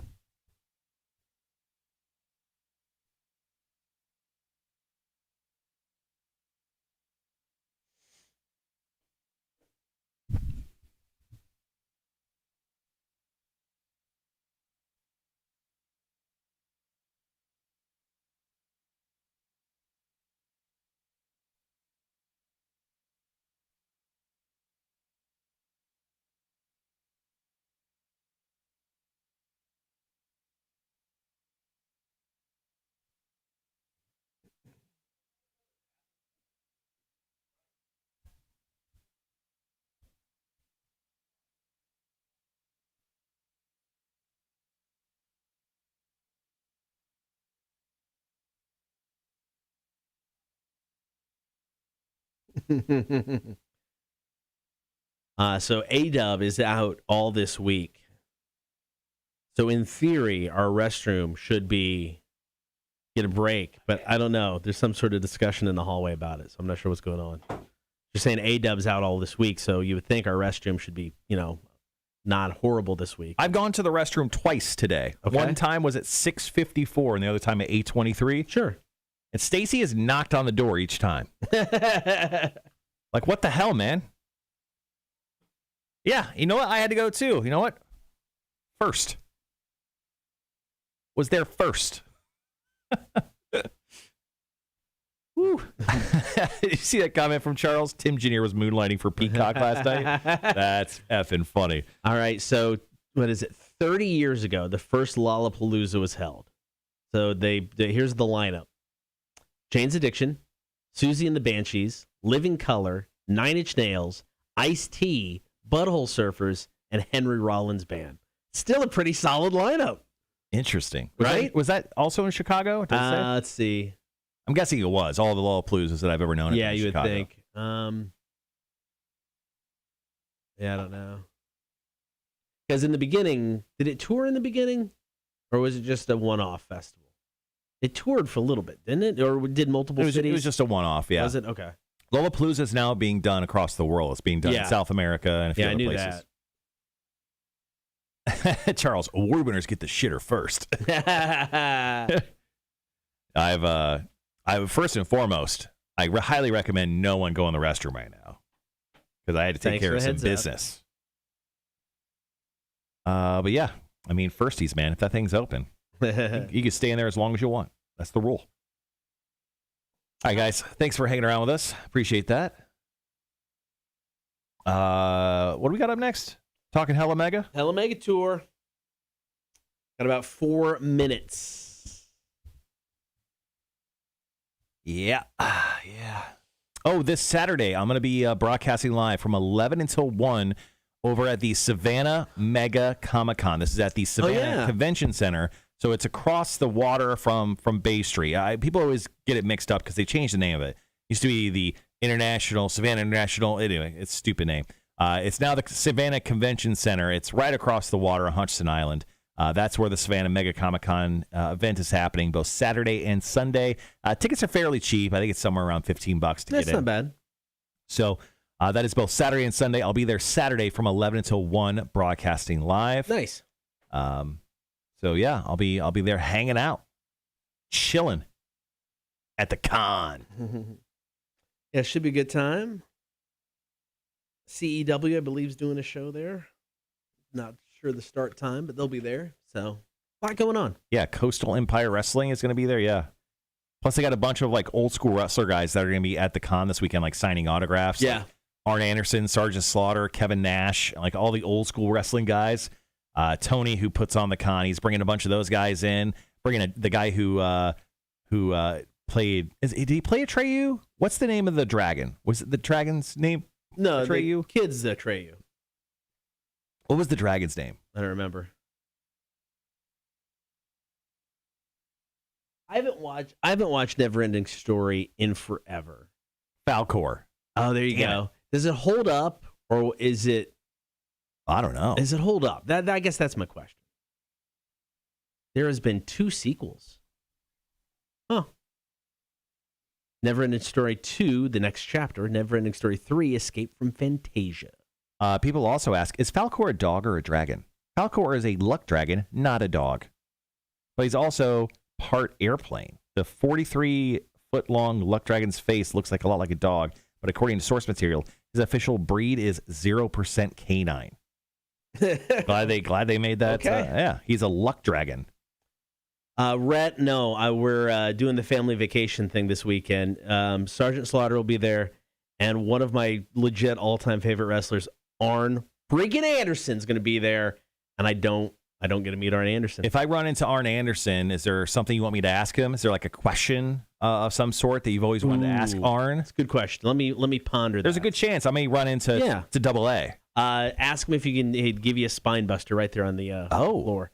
No, let me like think that would about that. That's a good question. Can you spine buster me through the Rock 106.1 table? They'll buy another one. It's worth the content. But yeah, Sergeant Slaughter in town. Oh, that's awesome. Yeah. You know, looking back at the Neverending Story, Falcor and Atreyu, awesome names. Yeah. Those names you don't hear anymore. Those are good dog names. Although I know that Falcor is not a dog. I think people should name their dogs Atreyu and Falcor. I agree with that. My next dog, maybe. The band Atreyu took its name from the movie. They should be sued.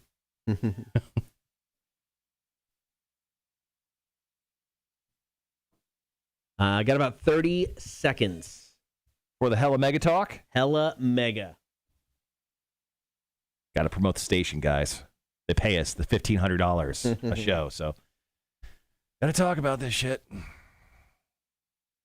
All right, guys. Be right back.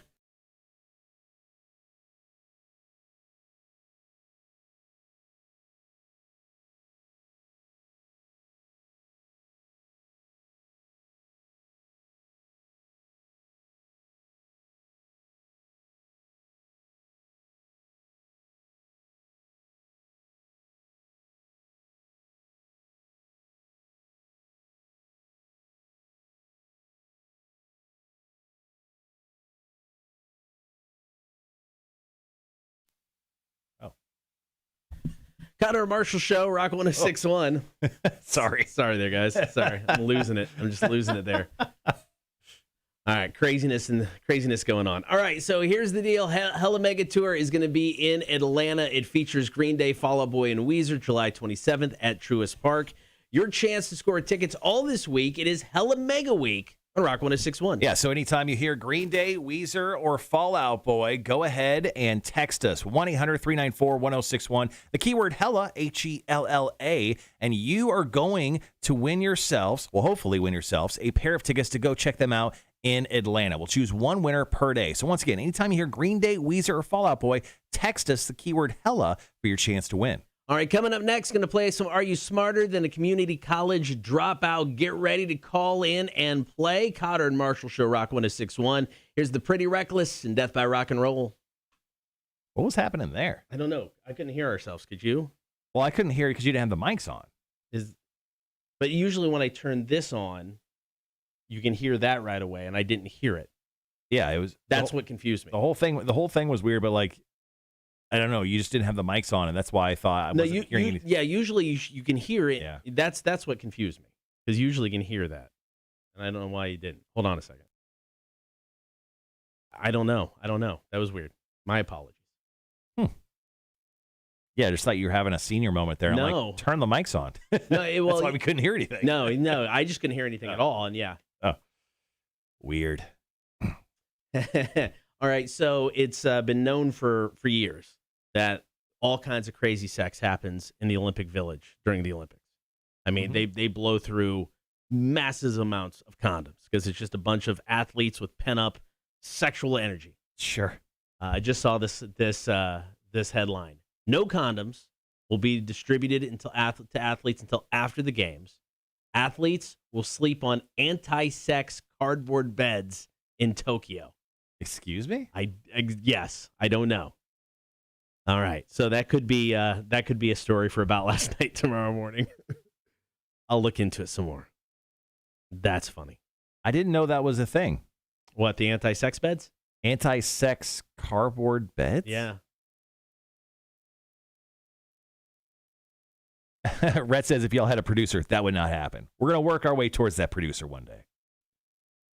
Hopefully. Yeah, a producer would be a goal. And I don't know what that was, so I'm not sure why I couldn't hear what was going on. Because normally as soon as I turn it on, it feeds everything through. But it didn't. Yeah, it was a little strange. Yeah. So that's why I was confused. Because I was like, why is it not working? What did I not hit? So, my apologies. All right, got about a minute and a half. Okay, I'm just getting trivia up real quick. I'm all set there. Wrote a couple games yesterday, so I don't have to worry about it today. All right, so once again, guys, thanks for hanging around on the live stream. We are going to give away a pair of tickets to go check out Living Color and Hoobastank over at Victory North. That's next Monday on the 26th, I believe is the date. So let me just triple check. Yep, 26th. And we'll also hook you up with a pair of passes to the Savannah Bar Crawl. They're doing their next bar crawl on September 4th, which is the first day of like big-time college football, man. College football is right around the corner. So exciting. NFL teams actually go back to camp here next week? Yeah, it's next Monday. Damn. NFL teams start making their way back. I actually think rookies have to show up this week. They have to show up a few days early. So it's cool to get the NFL back up and running. Justin Fields will be the starting quarterback. No, I'm kidding. I won't get into that. Andy Dalton's my starter, and I live and die by Andy, the Red Rocket Dalton. Okay? And why no one's bought me a stand-up cardboard cutout of Andy Dalton in a Chicago Bears jersey offends me. All right, got about 20 seconds. Okay, stopwatch. All right, and we're all set. All right, hold on. We'll be right back.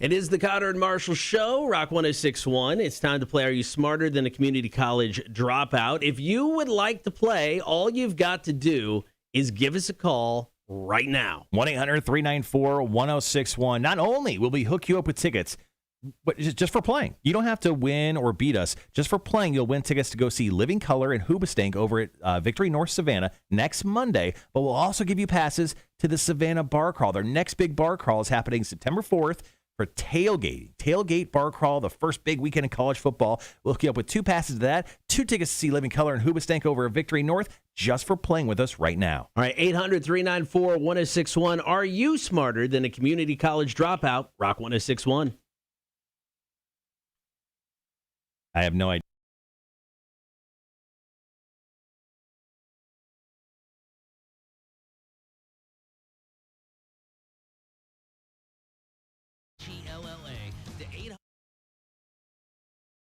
Oh, I don't know what's going on, guys. This is very weird to me. Hold on a second. I don't get it. It's coming through there instead of feeding to our headphones. Yeah, I don't know what's going. Wait. There it is. What was it? That came out. Like that far. Mm-hmm. Christ, man. If they find out this board is the cause of all this issue, we're filming an Office Space style video Right. of us beating the holy living out of it with baseball bats.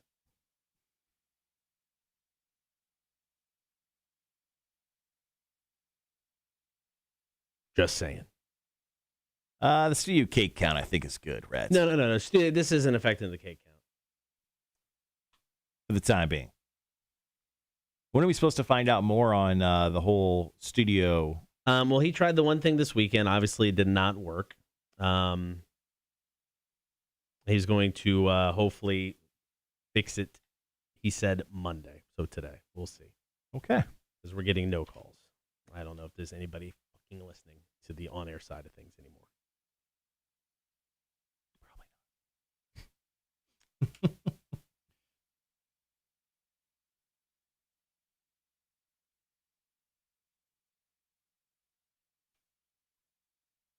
All right, guys.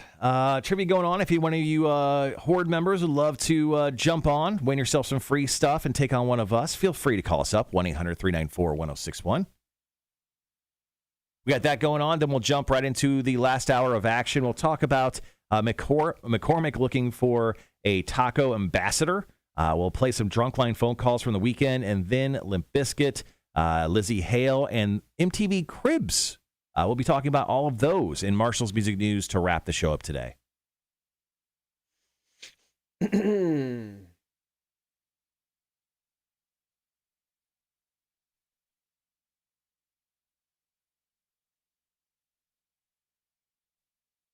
All right.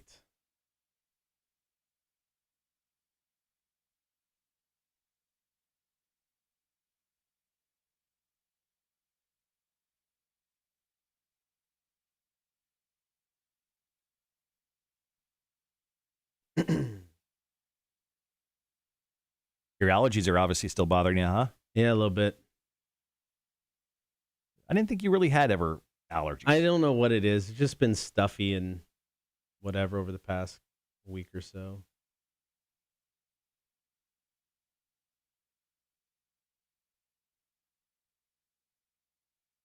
All right.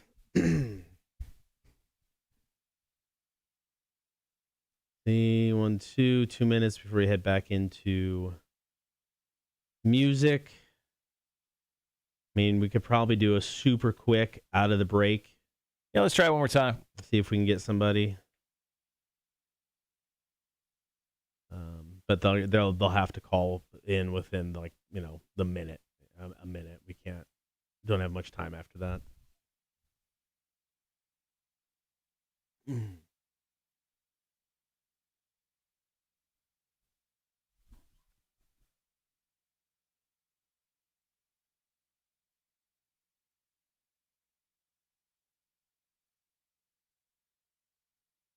All right. Oh, sorry. No, we got about a minute left. Gotcha.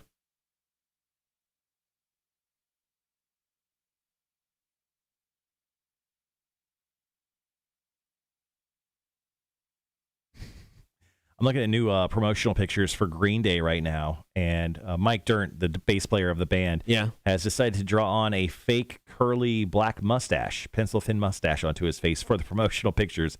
Pretty awesome. Why not? Why not?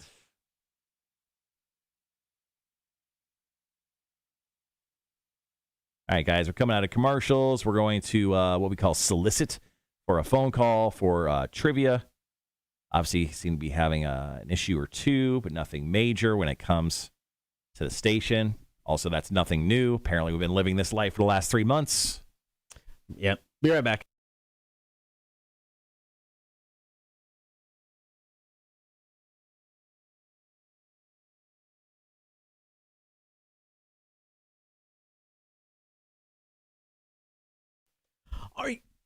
Are you smarter than community college dropout? Let's find out right now. We need somebody to take one of us on. Give us a call, 800-394-1061. And just by playing, you'll win yourself some tickets to go check out Living Color in Hoobastank over at Victory North Savannah, and 2 tickets to join the bar crawl with Savannah Bar Crawls and the Tailgate Bar Crawl. That's the first big weekend of college football. So call us now. Play Are You Smarter Than a Community College Dropout? Here's Green Day, Rock 1061.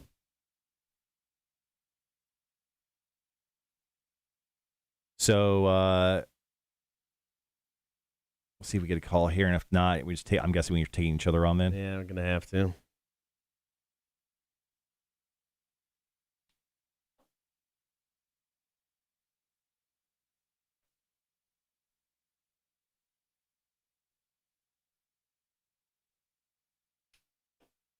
There we go. I have to plow through this. Rock 1061, who's this? What's up, man? This is Nicholas. Nicholas, you want to play some trivia? I can, man, absolutely. I heard y'all call out twice, so I was like, you know what, I'll play. All right, who do you want to take on, myself or Marshall? You know, I'll take on Cotter. All right, good luck, man. Cool. All right, Nicholas, let's go ahead and begin. If you don't know the answer to one of these questions, just say pass. If not, your time will begin after I ask the first question. Are you ready? Yes, sir. All right, here we go. Question number 1. Who is the Roman god of love? The Roman god. I see it, or pass. Question number 2. Name one of the 2 colors that make purple. Blue. That's correct. Question number 3. Which river did Washington cross on Christmas night, 1776? Maryland. That is incorrect. Elton John saying that his future lies beyond what? Is it the yellow brick road or the stars? Oh, I'm just going Yellow Brick Road. That is correct. Question number 5. Which drink is known as the Uncola? The Uncola. Yeah. The Uncola. The Uncola could be Rite Aid. That is the right soda. That is incorrect. Question number 6 is multiple choice. How many shower curtain rings does the typical shower curtain have? 10, 12, or 14? 14. That is incorrect. Question number 7. What city was the setting for the 1994 movie Miracle on 34th Street? New York. That is correct. And No. Yeah. Oh, yeah. Good. Whew. and Okay, that is cool. and that is time. All right, Cotter, right here. Let's see. He got 3 out of 7 correct Okay. today. All right, sounds good. Hold on, man. We'll be right back to you. Nathan? Nicholas. Nick. Sorry, Nicholas. All right. So, Cotter, you know the rules. Let's go ahead and get you set up. Your time will begin after I ask the first question. Who was the Roman god of love? Cupid. That is correct. Question number 2. Name one of the 2 colors that make purple. Blue. That is correct. Question number 3. Which river did Washington cross on Christmas night, 1776? Delaware. That is correct. Question number 4 is multiple choice. Elton John saying that his future lies beyond what? The yellow brick road or the stars? Yellow Brick Road. That is correct. Question number 5. Which drink is known as the Uncola? 7-Up. That is correct. Question number 6. How many shower curtain rings does a typical shower curtain have? 10, 12, or 14? Ooh, 12. That is correct. 6 for 6, Cotter. Oh, my God. And your final question. What city was the setting for the 1994 movie Miracle on 34th Street? New York. That is correct. Ah. Yeah. Absolutely Yes. roasted, Nicholas. So sorry that happened to you. But you did score. You still did score some tickets to Living Color in Hoobastank and to the Savannah Bar Crawl's Tailgate Bar Crawl. man. Thank you guys. Yeah, that's awesome. All right, yeah, cool. I overthought Roman god. Yeah, yeah. Because I'm like, is Cupid Roman? Is it Greek? I don't know. Yeah, overshot that landing. All right, man. We'll give you a call here within the next day or so and get you set up with everything. All right. Cool, man. I'll be around. All right. Thanks. Later, dude. See ya. All right, let's go over the correct answers real quick. Cotter, who is the Roman god of love? That's Cupid. Name one of the two colors that make purple, red or blue. Question number 3, which river did Washington cross on Christmas night, 1776? That's the Delaware River. Elton John saying the future lies beyond the yellow brick road. What drink is known as Young Cola? That's 7-Up. How many shower curtain rings does a typical shower curtain have? That is 12, of course. A dozen. What city was the setting for the 1994 movie Miracle on 34th Street? That is New York City. All right, back tomorrow around 8:30. Are you smarter than a community college dropout? Brought to you, almost said it again, brought to you by the Savannah Bar Crawl, Rock 106.1. All right, guys, we'll be right back. Got to do this in a hurry.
You went through a range of emotions right there.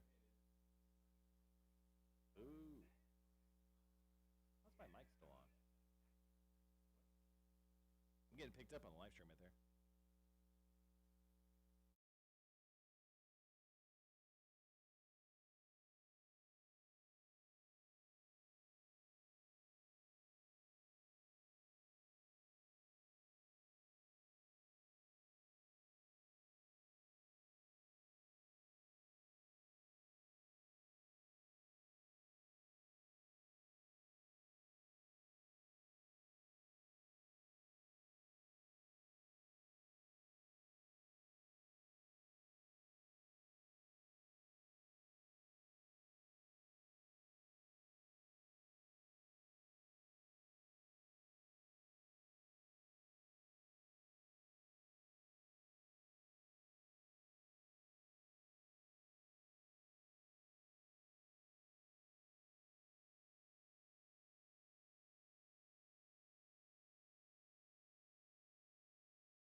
All right, guys, back on the live stream. Thanks for hanging around with us while Cotter edited up the Are You Smarter Than a Community College Dropout trivia audio that you heard first.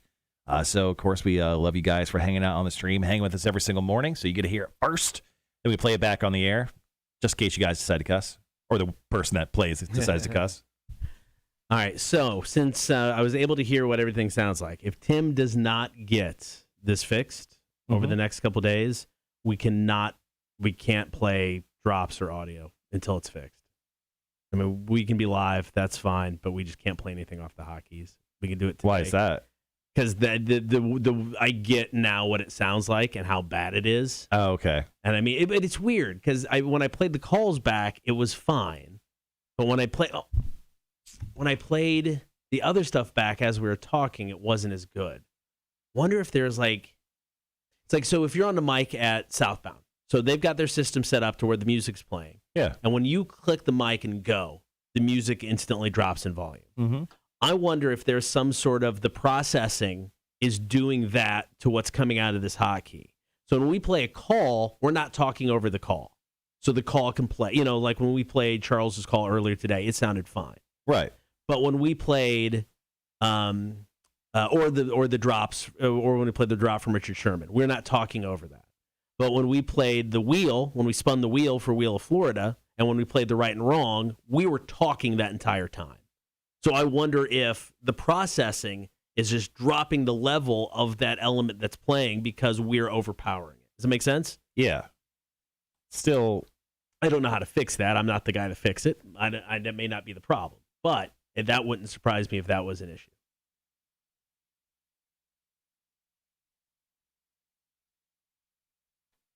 All right. But yeah, or we just can't play things like beds or drops off of there because I get, after hearing it now, it's night and day. I mean, it's night and day. Mm-hmm. So, oh, Andrew, what's going on, man? Cotter went 7 for 7 when it came to trivia. He actually has done that 2 games in a row. So I actually recommended to everyone on the stream that they take me on tomorrow because Cotter is on fire when it comes to trivia right now. He's almost unbeatable. So it's kind of crazy. I mean, I'm sure there'll be a drop off. I'm sure the next game Cotter plays, he'll maybe he'll go for 1 for 7 and absolutely suck. But right now, Cotter is extremely hot. Yeah, that's awesome. You didn't even know. I didn't know. So there's a little band. They're quite popular, but not everyone knows about them. They're called the Wild Hearts, and they've been together for like 20 plus years. Damn. From I believe England, the London area, but they're quite popular. I got a chance to see them once. They rarely tour the United States, and they tour with the Darkness way back when the Darkness put out their first album. They open up for them on that show. Once again, the band's called the Wild Hearts. They just put out a new song called Sort Your Effin' Shit Out. And that's their new single. So I can't wait to, once the show ends, to listen to that. That's pretty amazing. Is it like 2.5 minutes of just clunky kind of stuff? I don't know, but I can't wait to get to it. They are like kind of a pop rockish kind of band, kind of a Butch Walker type of vibe to them. Oh, okay, nice. But they are really, really good. But yeah, if you like the Wild Hearts, new song out. Awesome. Yeah, Cotter going 7 for 7 today. I stunned. And when I look back at the records, he's gone 7 for 7 2 games in a row. You actually beat your opponent 7-3 2 straight games. Ugh. Last Friday and today, which is Monday, you've done that. Rough. It's rough. Rough being this good. Yeah, it is. Yeah. Well, I mean, obviously I lucked out on a few of those. I mean, shower curtain rings, I have no idea. But didn't you? Just splitting it down the middle. What do you got going on today, man? What are you doing after the show? I've got trivia tonight down at New Realm. Oh, yeah. So if you're looking for something to do, you can come on down. Napping after the show. I don't know.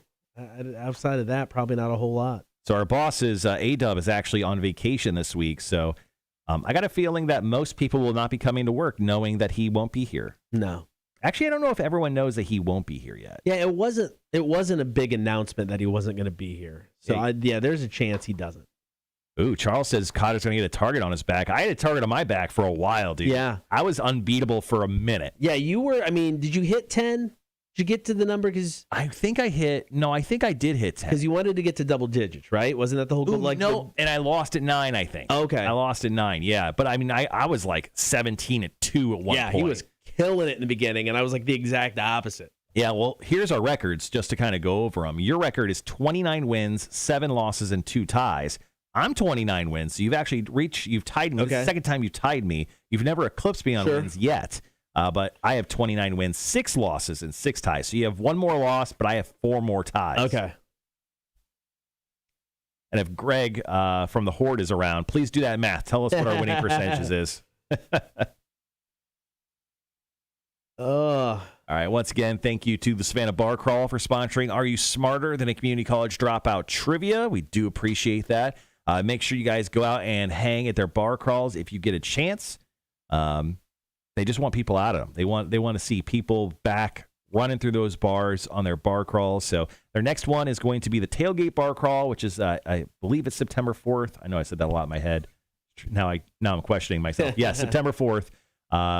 So make sure to go out there.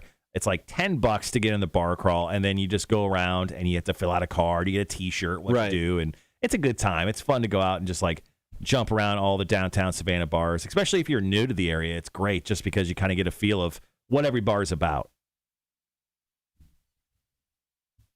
All right. So we've got commercials, get into some System of a Down, and then McCormick Taco Lover. What'd you call me? Exactly. Mm-hmm. It's like a dream job for many people.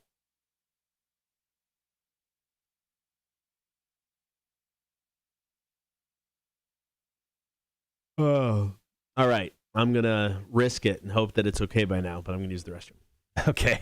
Good luck. Yeah, I think you're probably fine. Greg, those numbers were my record is 29 wins, 6 losses, and 6 ties.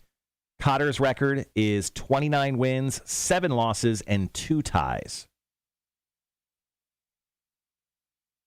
So Cotter 29 7 and 2, Marshall 29 6 and 6.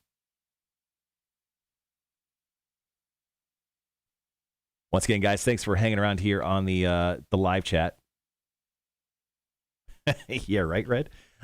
Do appreciate it on the live stream today. I got a bunch of sun at Tufusky yesterday. That's why I'm slightly red, and I'm wearing a ball cap because my big-ass forehead is burnt.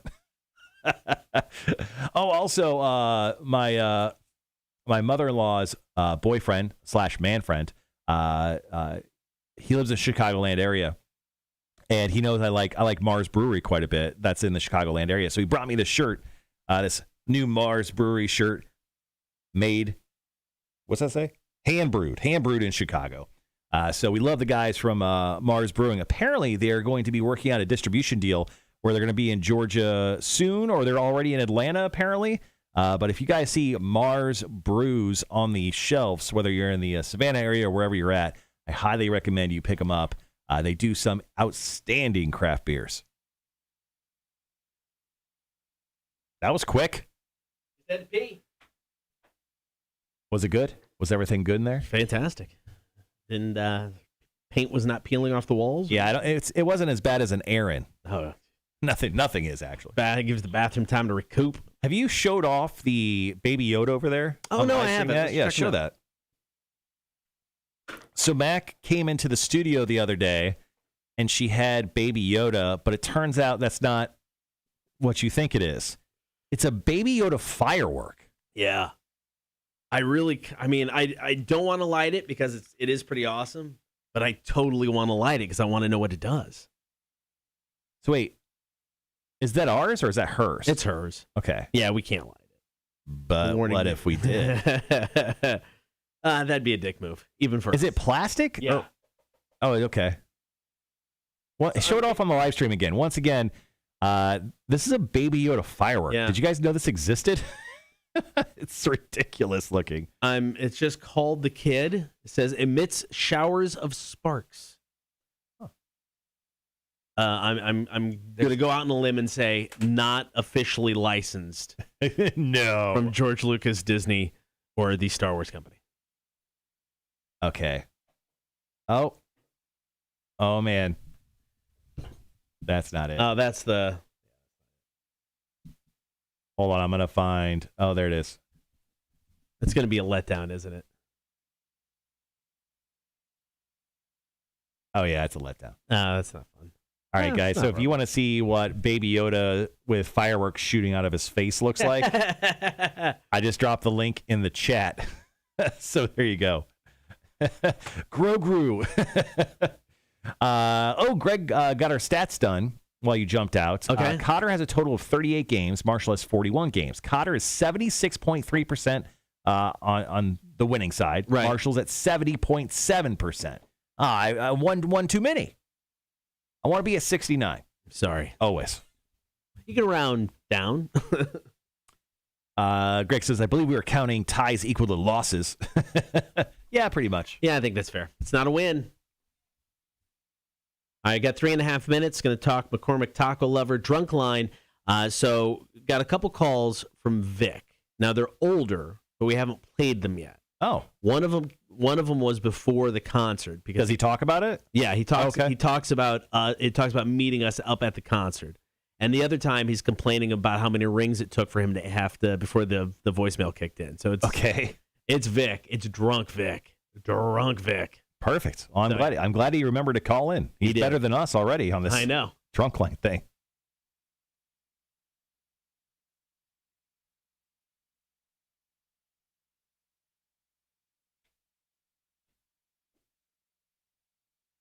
Still feel like I should apologize to Toby, who we played Big Money Monday for, and we didn't win for him. And I'm sorry, Toby. I want you to know, Toby, if you're on the live stream, if you're listening right now, I'm sorry, personally sorry for what happened. All right. So question: if we ever did twice, are we re-rolling for the same person, or are we picking somebody else? and No, rolling- you re-roll for the same person. Okay, I just wanted to clarify Because it's like a redemption tour for Right. that person. I just wanted to clarify. No, that'd be inconsiderate of us. Rolling for a new person. Well, here's the deal. Like that person's died and we don't care about his We body can roll anymore? a second time, but we have to pick a new person that has the same number as the first person. That seems like a lot. I just, be a complete a-hole if that, wins the second time. Greg says, Greg did some more math for us. FYI, one loss or tie would put Marshall back on 69%. All right, I'm guaranteed losing or tying next time.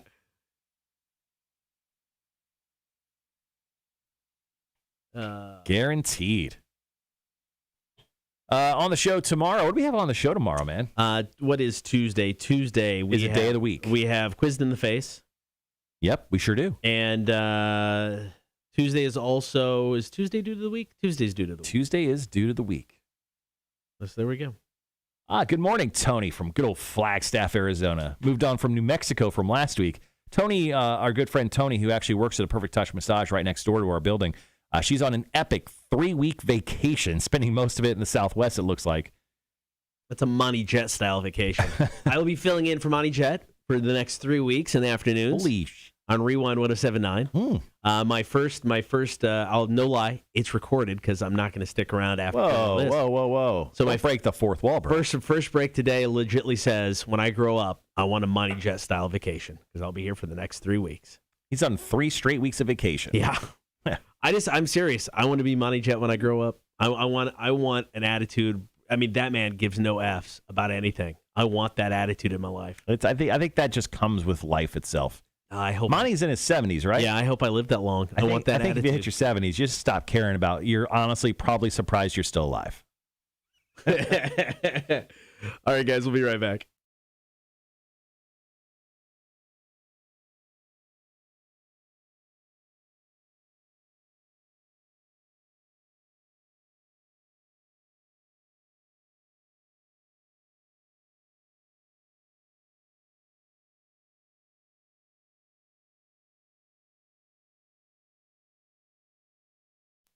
How would you like to be Director of Taco Relations?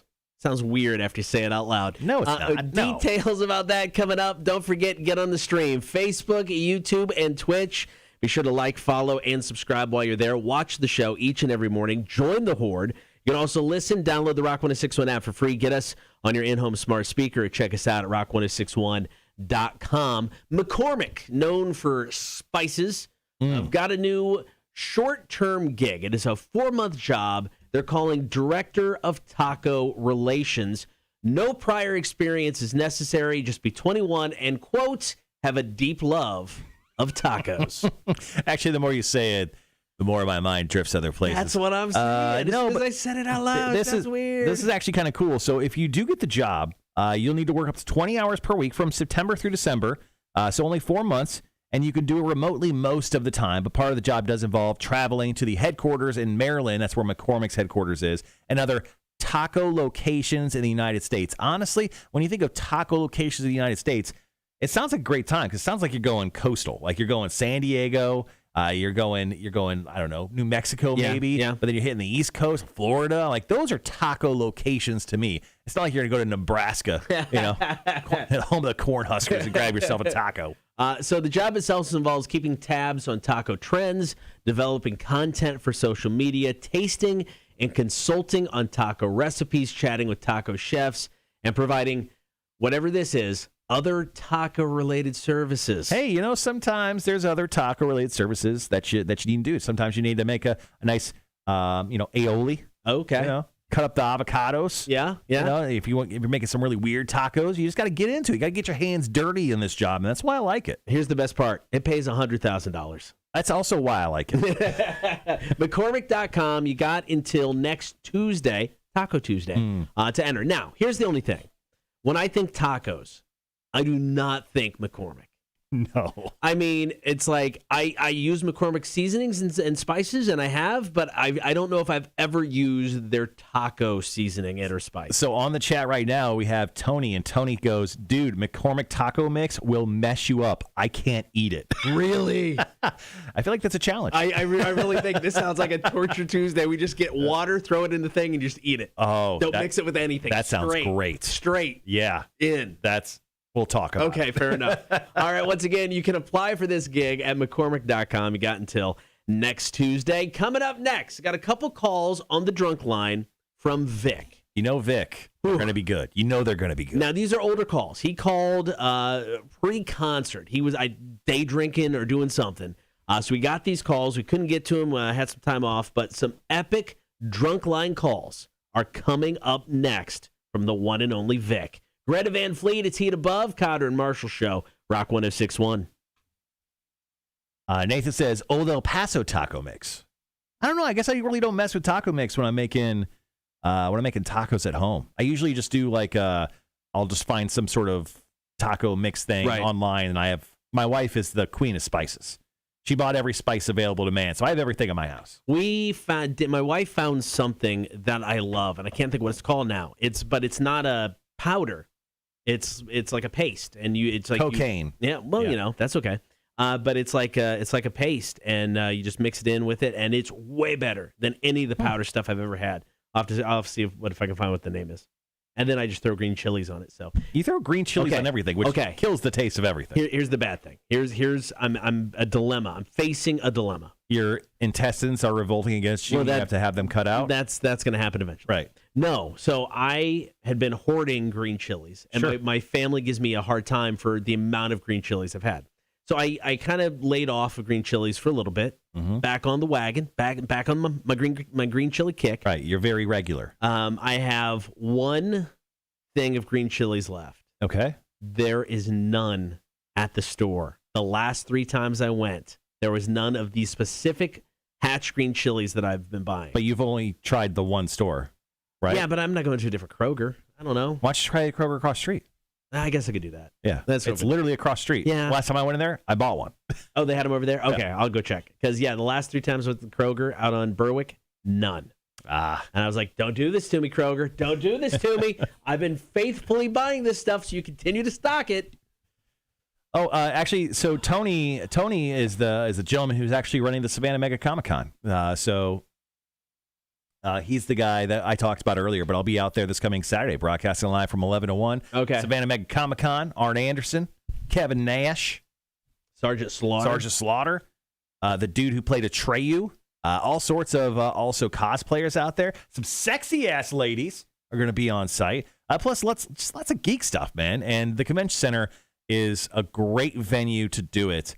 Tony's held this in hotel ballrooms when he first started. Yeah. And then he finally got to the Savannah Civic Center. And as we all know, that's a trash heap. And now he's moved it to the incredible location of the Savannah Convention Center right across the water, right there on Hutchinson Island. So make sure to go check that out. Also, the guy who played the Flash, or Flash Gordon.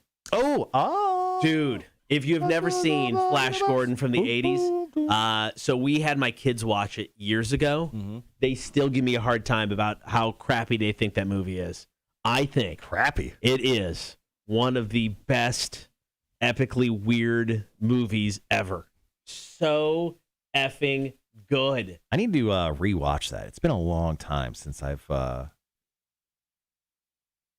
watched Flash Gordon. Yeah, it's been a minute. I should rewatch it, but so good. And the score. It's Sam J. Jones There you plays go. Flash Gordon. He was didn't he appear in a TV show where he played himself here recently? I mean, he showed up in Ted, obviously. Maybe that's what I'm thinking. There you go. Okay, movie. That's what I'm thinking. There it is. All right, 45 seconds. Yeah, he showed up in the Ted movies because they essentially celebrated him. Yeah. Let's see. The last film that he was in, I'm looking real quick. Tony, by the way, said, I have some coming for you. I'm guessing she means green chilies, if that's the case. Oh, that's fun. I love you. He was in Ted and Ted 2, playing himself in 2012 and 15. Oh, okay. His latest movie has not been released yet. It's called Edgar Allan Poe's Decapitarium. I And he don't know what plays it a is. character named Dean Usher. Sounds awesome. All right, guys, we'll be right back.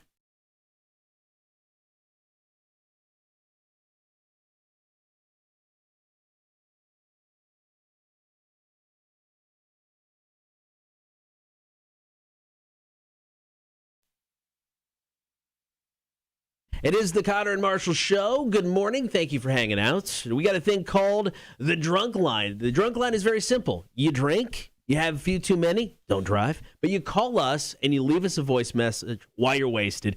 800-394-1061. Yeah, so we've gotten some great calls, a string of calls from a man who loves Shamu way too much, and then our good pal Vic. Just his birthday on Friday. Yeah. Turned 50. We couldn't believe it. That he turned 50 this past Friday, and he loves to have a beverage or two, generally Miller High Lifes, which we've had some history with. Yep. But he left some voicemails, and I feel like we need to get right into it. Let's see what Vic had to say to us. Now, these were from a few weeks back. We're just finally getting to them. Yep.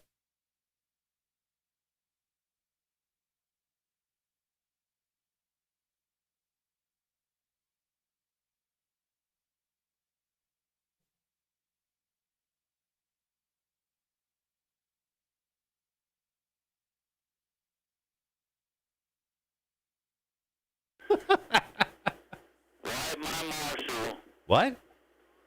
and take a David. Like I said, if you decide to drink, don't drive. Be safe. Peace out. He said, wipe my Marshall and take a David. Take a David. I don't know. He was having a moment there. I think he had. But also a great message for the children. Don't drink and drive. Hey, Vic believes in being safe Man of the most people. the time. Yeah, I think that's fair.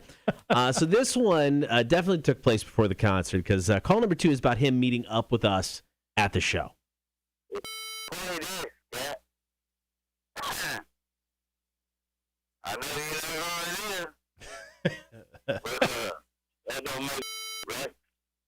What? Here it is. About 1:06, I'll be talking to you on the day of the 20th anniversary in July. So, make note. I don't know. Yeah, I'll be ready to see y'all tomorrow. Well, yeah. Hopefully, Hopefully. there'll be a place where you can take a corner and ride my Marshall. Peace out. I don't know. I don't get Vic. sometimes. But whatever. There you go. It was 1:06 a.m. I'm proud they could stay up that late. I need to stay up that late. I'm 38, man. That is Prime Vic, if that's your first introduction to the man. Calls in quite a bit during the 7 o'clock hour. Did he name his butthole after me? I think so. Is that an honor? I think so. I think maybe. I think he should get my name tattooed on his butt. He's gonna call it that. You know what? My name should be there permanently. I wouldn't put anything past Vic. If you want to participate in the drunk line, 1, just drink. 2, don't drive. 3, give us a call, 800-394-1061, and leave us that voice message. All right, coming up next, going to get to some Marshall's music news. Cotter and Marshall, Rock 1061. All right, guys. Up next, we are going to do Marshall's Music News. I have the first story. I think I'm going to do Limp Bizkit. Oh, if you want to throw, or I could do. I mean, there's Lizzie Hale. I think Limp Bizkit's kind of the more interesting story, so I think I'll probably go with that. Vic sounds like he's talking backwards. That's actually very true. The last call I know was at 1 a.m., so I'm guessing that was quite late for him. Yeah. I wonder if he ever quit his job. Vic kept telling us for the last couple of weeks that he was going to quit his job. He's not quitting anything. You don't think so? Nah. He says he wants to move on to another field of work. He kept saying that he wants to work for the radio station. But No, I don't think Vic can work here. spoiler alert, not going to happen. Why not? What's he going to do? I'm sure he could be qualified for something. Vic Janier? Yeah. Like, got to be at least as good as Tim, right? What about, let's give him Jake's job. We don't need Jake. You know what? I'm guessing Vic would have pissed himself when we asked him. Oh, yeah. Vic would have pissed himself immediately when we asked him to.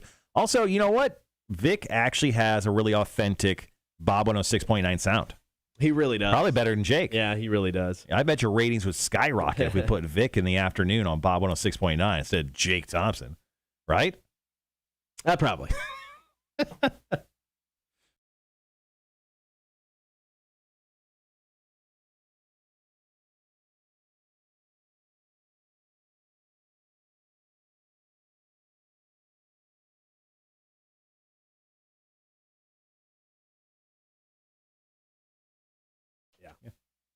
Where are we on Cake Day? We're at a number. We're going to officially update it on Wednesday this week. I've decided that. Okay, fair enough. I feel like we update it every day. It just lose significance. We're gonna wait a couple days. On Wednesday we're very close. We're getting close. Getting close. Very close. 2 freebie days next week too, because I'm out. Yeah. But here's the asterisk. Asterisks? The asterisk. Where the thing that here's the thing to be aware of this week as we get close to 30 days. Tim the engineer is going to be doing a lot of work in the studio as we try to fix the problem that we have had for a while. Mm-hmm. I don't know what that means. I don't know what he's going to have to do to fix it. I cannot make any promises. There is not going to be a bump in the road caused by this. Well, I don't know why, but every single day Tim comes in the studio, he always moves our cameras. Every single time he moves our cameras. I don't know what he's doing here. I don't know if he's doing it just to piss me off, but he always seems to move the camera. And I know you're going to say, oh, yeah, I probably had to do this. I don't care. Don't touch my cameras, okay? These cameras, they're my cameras. Don't touch my goddamn cameras. Here's the thing. If it's going to fix what the problem is, it's not. Fucking throw the cameras against the wall. If it's going to get to the point where we sound okay on the air, throw them against the wall. I don't care. Whatever it takes. Trust me, it won't. No, I know it won't. But, no. I'm starting to think it's the board. I think it's the board. Masters of the Universe. Now it's stuck in my head, guys. Sorry. Oh. Because, I mean, the only other boards we have are the old ones that are, like, this big. Mm-hmm. Maybe our corporate team can throw us a board. Just put it right here. Yeah. Board right here. I'm okay with that. Tony says Twitch is twitching. I just checked Twitch. It's you, Tony. Whenever you think there's an issue, like, on our side, it's actually you. When it comes to Twitch. Twitch is actually the best platform that we have. But yeah, I would like a studio that works, but you know, pipe dreams. You can only ask for so much. Let's see. Fight on camera, says Sean. Cotter, Tim Janier, ladder match. Ooh, I like that. That could be something. Make that happen. Yeah. Tim has the athletic prowess of a drunk baby and a dog coming out of surgery. I mean, Tim walking stuns me sometimes. The man is genuinely so high on either nicotine or weed. I'm stunned he's able to walk at all. He always got like a crooked step to him. I don't know if you ever noticed that about Tim. No, I honestly have not. He's got some looked wobbly that knees. closely. Some big time wobbly knees. I Charles says he would volunteer to referee the ladder match. like it. I love that. Done and done. Charles automatically, you put a referee shirt on Charles, member of the board. Intimidating. Intimidating as hell. Yeah. You want to follow his rules. Yeah, nobody's cheating. Yeah. I mean, it's a ladder match. We'll cheat, but it's, But also, it's a ladder match. Are there rules? there are. You just got to grab the whatever we're hanging from wherever to, win. Yeah. So you just have to use a ladder to grab the mythical object Yeah. for the win. Yeah.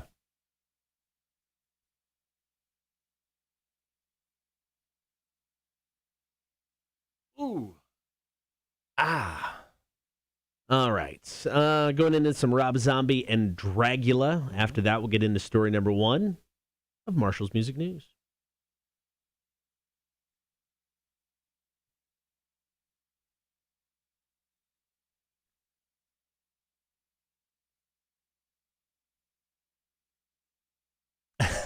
Nathan says, put a new board at the top. If Cotter gets it, we get to use it. If Tim gets it, he gets to destroy it in front of Cotter. Yeah. I'm starting to think it's the board, personally. It's an older board. I mean, I don't care. Grab one of those big ones we had in the old studio. Bring it back. Fire it up. Let's do this.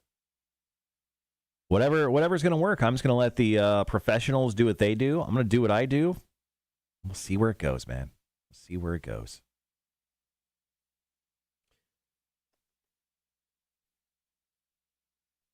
Good luck, Tony, on your stupid lagging and glitching. Well, I mean, I almost feel like, and I hate doing it, I almost feel like once we get it fixed, we got to run a promo saying, all right, audio's fixed. I mean, seriously. I mean, because it easily turned people away. I tried. F that. I can't do it. Better yet, an old board you can smash on Tim's ear. Let's just run a. Let's just do a TV commercial saying we're back. Yeah. You know, I had a TV commercial idea for our 20th anniversary show that was shot down, but honestly, I think it's probably the best idea I ever came up with. What was it? So, who shot it down? Aaron. Okay, so I don't remember. All talking right. about this. So here's my idea for the 20th anniversary show that we just got done with. Right. Puddle of Mud, Filter Sponge. So it's you and me in gigantic foam cowboy hats. Right. And you know the crazy inflatable tube guys? Yeah. Got two of them behind us, right? So, and you and I are doing bad, like, honky-tonk impressions. Like, hey, y'all, it's Cotter Marshall from Rock 106.1. We spent all of our money on the 20th anniversary show, so this is our commercial. And it's just us, like, on, like, a green screen. There's no graphics at all. And it's like, and we spent all of our money on our big show, so you have to come. And then it's just, like, a flash of, like, all the bands. And it's, like, us shooting, like, toy guns, like, snap guns. And, like, that was the, like, we made this commercial for $32. And, like, now we need you to spend $32, see our show. Like, that was my idea, and I thought it was really funny. Told me no. Aaron said no? No. He's like, we're going to run the standard commercial for a radio show. And I'm like, boring. Anyway, that was my idea. I thought it was great. I like it. Once again, revolutionary stuff from Marshall's mind. Not getting used. Oh, well. Back burner stuff. Maybe one day. Giant foam cowboy hats. Us on TV. I like it. I hope so. Boy's got a dream. All right, got about 50 seconds. Right? That would have been epic. I know. I don't disagree. Like, really cheesy, like Toy Story, like both of us are wearing the Woody outfit, both gigantic. Like, I'm talking. I'm picturing Jim Carrey in Dumb and Dumber when he's carrying the booze out and he had just a little bit of money left. He's got a big foam cowboy. Yeah, I'm talking big as legally possible sitting on our head. Yeah. Legally. Like, this foam hat is so big it's illegal in 10 states. Yeah. Well, there's like there's dumb laws across the country. Yeah. Kentucky doesn't allow a 27-gallon hat. All right, guys, we'll be right back.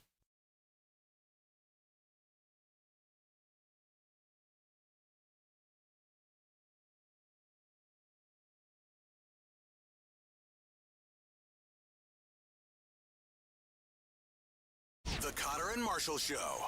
Rock 1061. Thank you for hanging out, Cotter and Marshall Show. Good morning, 9 o'clock hour. That means it's time for a little bit of Marshall's Music News. So over the weekend, something weird happened. Not the fact that Limp Bizkit played their first show this year, but they did it with Marilyn Manson drummer Brand Pertzborn. He also plays in Black Flag as well. Now, generally, John Otto, who has been the drummer of Limp Bizkit forever, like ever, he was not there, and there's been given no reason why he did miss the show. Now, the Limp Bizkit lineup has been in flux for the most part over the years, but generally it's the same guys, and especially it's the same drummer. John Otto has always been their guy, and he's only missed a few tours because of injury, and I think one time he had a kid born, so he missed a few shows, but he never really misses anything. So once we find out the reason he did miss Limp Bizkit's show, we'll definitely relay that message to you. But Brand Pertzborn, Marilyn Manson's drummer, obviously Marilyn Manson's not doing much nowadays.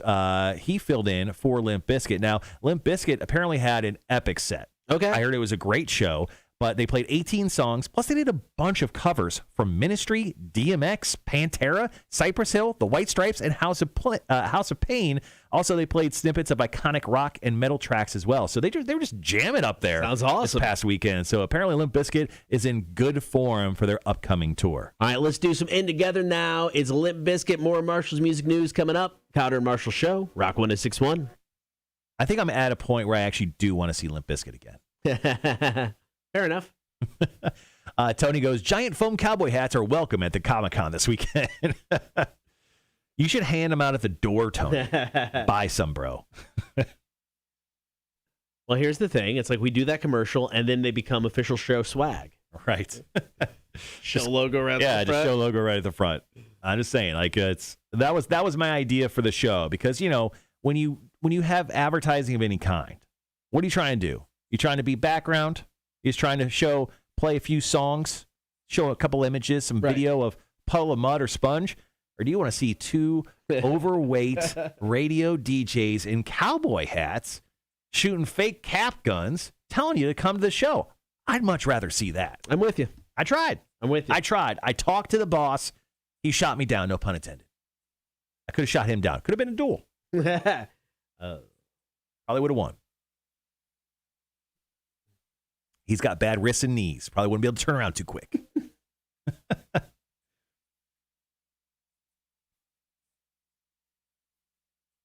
All right. Coming up next, I'll do the MTV Cribs deal. I like it.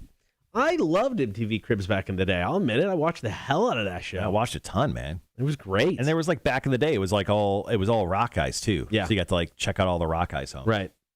It was always fun. Speaking of, I just hung up my second autographed guitar in my house just over the weekend as well. Okay. I've had a My Chemical Romance guitar up on this like music wall I have in my living room for the longest time. So my buddy David gave me a bunch of Welcome to Rockville guitars. Yeah. And the first year I went, he had one. Oh, cool. And it was a guitar that it looked like I don't know. It's not like your typical guitar design. It was like more of I guess they call it the Flying V, like the Dimebag Darrell guitar. Yeah. More of that like really that's cool. metal looking guitar. Yeah. He had that, but it was autographed. And it was the first year I went, so kept it Nice. and hung it up in my office at my house. So it actually looks badass. Nice. I think I have one more guitar at the house, and I think it's autographed by Filter. Maybe. Do I have any drum heads? I got some more autograph stuff at the house I need to hang up eventually. Yeah, I hung up. I got a Volbeat, Papa Roach, and Nothing More. 3 guitars hanging up in the house. Then I got some of the Gold Record stuff. It's like all the Gold Record stuff or anything record label sent, I never took home. I always left here, so it's now hanging on the walls. Most of it's hanging on the walls here. Little does boss know, if I ever, leave this job, I'm taking it all with me. So these walls will no longer be decorated. But yeah, so it's like, I hung up some stuff in the house. I like the way it looks. I wish I would have taken all the other stuff home.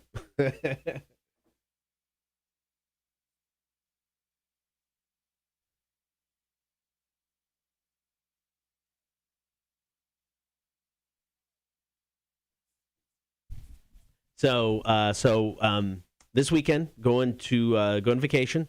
My oldest got a full-time job in Kent, Ohio, so he's got to leave earlier than expected. Mm-hmm. Thought he was going to leave around the 13th, 14th of August. We'll actually now be leaving while we're on vacation. So we're going to go to Orlando for him to fly out of Orlando. It's about an hour drive from where we're at. So it's pricey. It was expensive. So we went the cheapest route possible. He's flying Spirit. I hope the best. Now, we did do, so Spirit was, the total flight is $150. That's cheap. And so there's a $90 upgrade that because the initial flight doesn't give you any luggage, any baggage. You have to pay extra. For it. It's the beauty of Spirit. I know. $90 extra, you get like 3 bags. So we're like, do that. And it was still $150 cheaper than any other flight out there. Oh, wow. So suffer through Spirit. You're fine. Suffer through Spirit. But yeah, so there's that's a way to sell a Cutter. So flying out like at 6 o'clock in the morning on like Monday or Sunday or Monday. That should be fun. Yeah, good times. Yeah, I was looking at flights. I'm going to go home and see my mom. I'm thinking about doing it the last weekend of August. Squeezed it in before we officially start a new promotional window for the radio station. Ours just ended a few weeks back, and then we actually get our next promotional window where they rate us. It's like the longest grade card session ever. That goes from September to the beginning of December. So I try to squeeze that in before then. And then I have an epic run of shows that I'm going to. It's ridiculous. All right, got about 3 minutes. Perfect.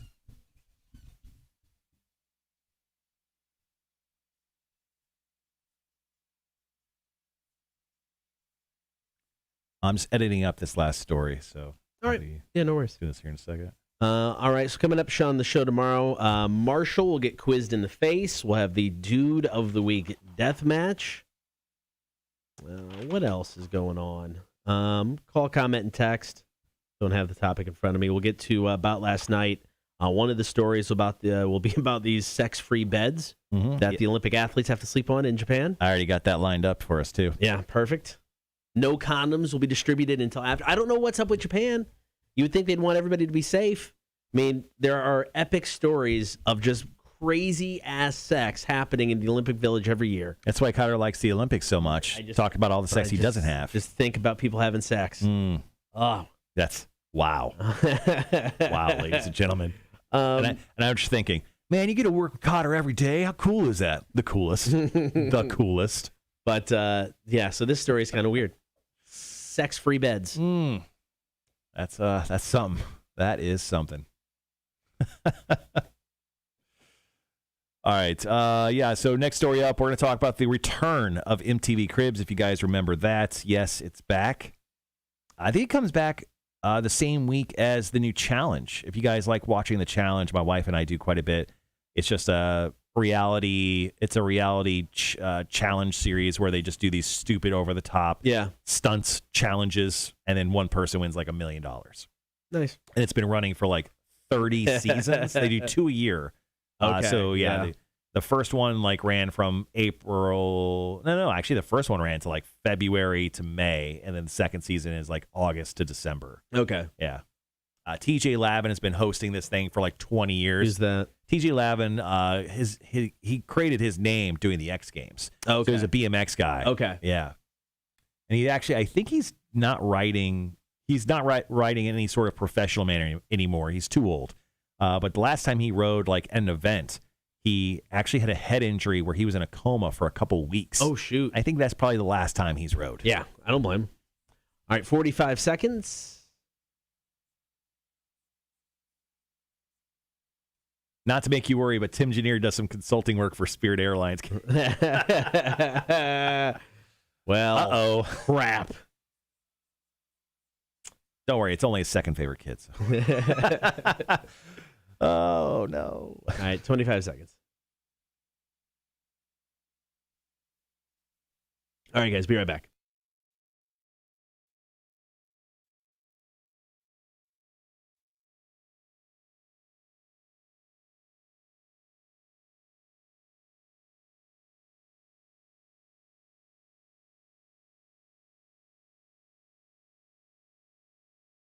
Cotter and Marshall, Rock 106.1.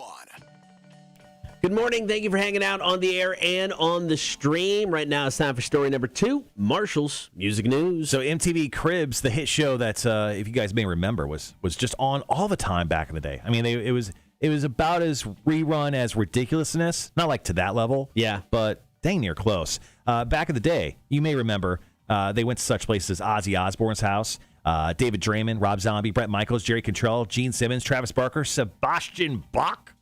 I think that's how you say his name. Anyway, they're not going to any of those cool people's places anymore because, we live in the lifestyle of hit music and reality television stars. So on August 11th, the return of MTV Cribs is coming at us with such guests as Ashley Simpson, Big Sean, Kathy Griffin. What? Martha Stewart. What? Okay, I get that. Snooki, Rick Ross, Ryan Lochte, Scott Disick, Tia Mowry, TJ Lavin, and many more. Okay. It's not a sexy lineup of it. I don't care where these people live. It sounds like some of them live in apartments. I was gonna say they're gonna bust out, somebody to be like, here's my trailer, and here's my community pool. What's up, Steve? How you doing? Kids doing good? Cool. Nah, it's just they're filming the feds good. Anyway, it's some of these I think are gonna be oddly sad.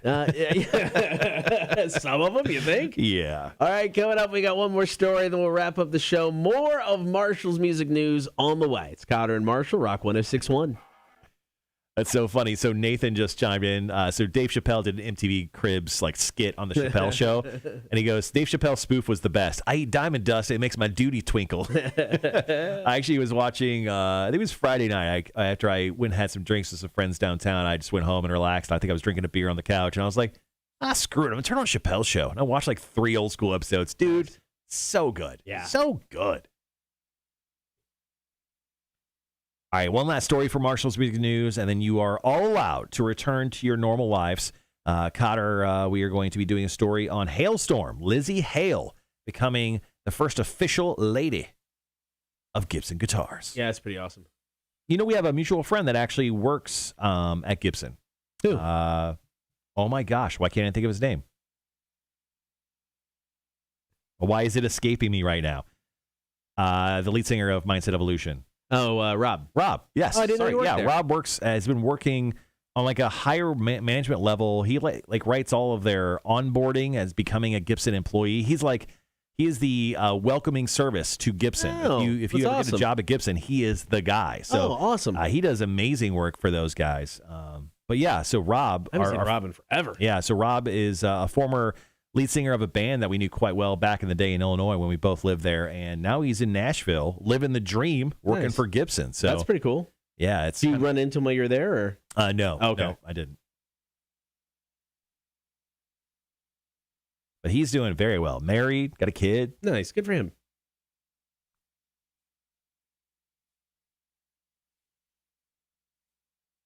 Yeah, if you guys have some time, over the next couple of days, just go back and watch a couple old school Dave Chappelle. Yeah. And I think they're on Netflix now. He had an issue with it being on Netflix, but he got cool paid. now. Yep. Yeah, they're cool now. Yep. I watched it off Netflix. It's unedited, so it's good. Yeah, so it's awesome. all the cuss words are there. It's awesome. Yeah. It's the preferred way of watching Chappelle's show. The only thing is, they filmed it. It was filmed 20 years ago. It was 2003, I think. Crazy is when it aired. how old it was, right? Yeah, so it was filmed in standard definition. They gave him no budget. There was no HD cameras available for Dave Chappelle, apparently. Right. So it is that cut off. It looks as old as it probably is. But damn, man, it is so funny. Holds up so well. Yeah. All right, Tony, have a great rest of your vacation day. What is this? Yeah, Tony. She's almost halfway through her vacation. I think she's actually over. I think she said she returns next week. So I'm so sorry. Oh, it's her final week of vacation. No, Tony. So sad for you.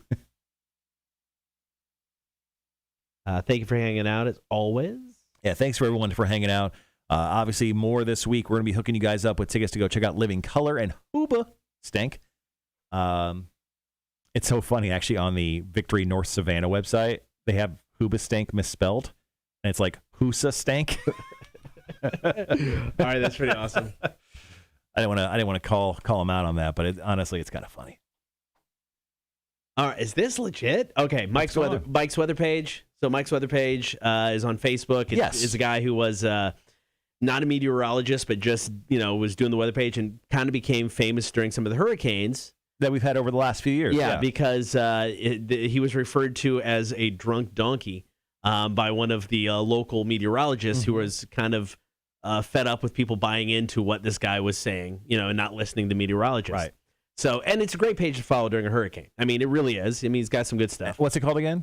Mike's Weather Page. Mike's Weather Page. Got it. Yep. So, have you heard about the Mike's Weather Page cruise? Details posted tomorrow on how to book. This dude has got his own cruise going now? Yeah, so he actually did a couple beers. So he's from the Tampa area. Saw the beers. He did his Mike's Weather Page beer, a couple of them, a couple breweries in the Tampa Bay area. So, the guy's extremely popular. Go to his page real quick. See how many likes he has. This guy has like hundreds and thousands of likes. Here's what this says, though. Fun, exciting events on board with me, your host. We're going to have lectures, Q&A, drunk donkey cocktail party, giveaways to all cabins booked, and more surprises to come. Why? I mean, just to be able to turn this hobby into this effing gold mine now, that's awesome. Good for that guy. Who the hell would want to go on a cruise? I mean, like over 1 million. No, it's over 1 million people follow. That's Jesus. not. He's got almost 1 million likes, 967,000. And he's also on. I think he also uses Twitter quite a bit too. Yeah. I think I follow him on Twitter. But he's now got sponsors. God dang, yeah, man. This was a hobby for him, and it. Can someone call us a drunk donkey? Those two idiots at the Cotter and Marsh show, drunk donkeys. But yeah, good for that guy, man. That's awesome. Yeah. But yeah, I when we had the last few hurricanes that were actually, we had to pay attention to, we used a lot of his stuff. I mean, I thought it was very reliable. But that's good for that guy, man. Yeah, his logo now is looks like a drunk donkey. Good for him. All right, got about 2 minutes, new Volbeat, then we'll get into the final story of the day. And then you were all allowed to live your lives to its fullest. Yeah, I got some pretty easy stuff to handle in the office this after the show today. Got to obviously work on the show tomorrow. Full week for us. We're doing the show, I know, which is crazy for the month of July because we've been taking so many vacations and leaving you guys. But we got a full show this week. We'll be on every single day. So I got to do show prep today. After the show, got to do some tracking, some voice work. And then just a general cleanup a little bit of the office. And then I'm going to go home. Got the mother-in-law and her boyfriend in town, but they're going to be in Tybee all day. I think they're leaving in like less than an hour to head there. And they'll be there till this afternoon, so I can squeeze in a little nap. Speaking of naps. Perfect. And then just do my ritual for getting ready for the next day. I'll be reaching out to Rick DeJesus of Adelaide's Way today as well to get him in, hopefully, for beer for breakfast this Friday. Then we have the guys from Pretoria, from Albany, Georgia. They'll be coming in the final Friday of this month. Like it. What is this vacation thing you all keep talking about? Well, Charles, we make so much money, it's hard not to go on vacation. I'm actually thinking about vacation when I'm on vacation. What can I do next? Yeah, where am I going? I got about 45 seconds.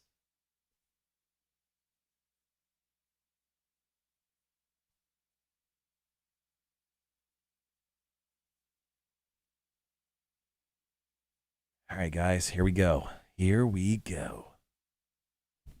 No Mac today. That's true. Saw her on the chat earlier today, so I know she's alive. She's around, doing something. All right, guys, be right back.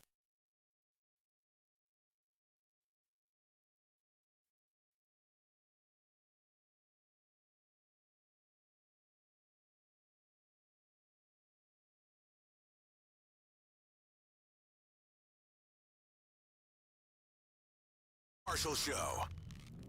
Rock 1061. All right, one more time before we get out of here. Marshall's Music News. So our last story features the one and only Lzzy Hale from Halestorm. She was officially named the brand ambassador for Gibson Guitars and his associated family of brands, becoming the first woman to receive the title.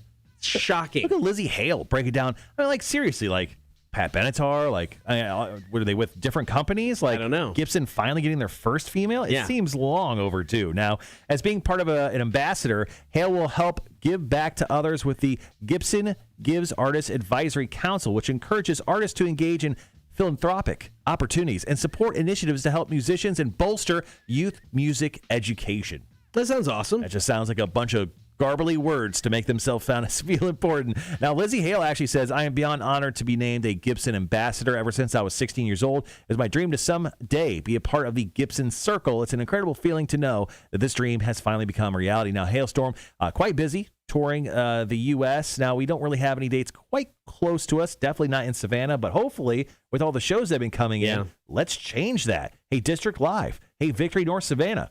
Bring in Hailstorm. Yeah, Please. they played a show downtown when the Livewire was around on River Street, right when they got going. Great live. They would be perfect at Victory North. Yeah, someone please fix this problem we're having of no hailstorm in Savannah. We'll make it happen. All right, we're back tomorrow at 6 o'clock. Marshall will get quizzed in the face. Also got the Dude of the Week death match and more. Cotter and Marshall tomorrow here on Rock 106.1. Charles, you actually taught me how to say Albini right.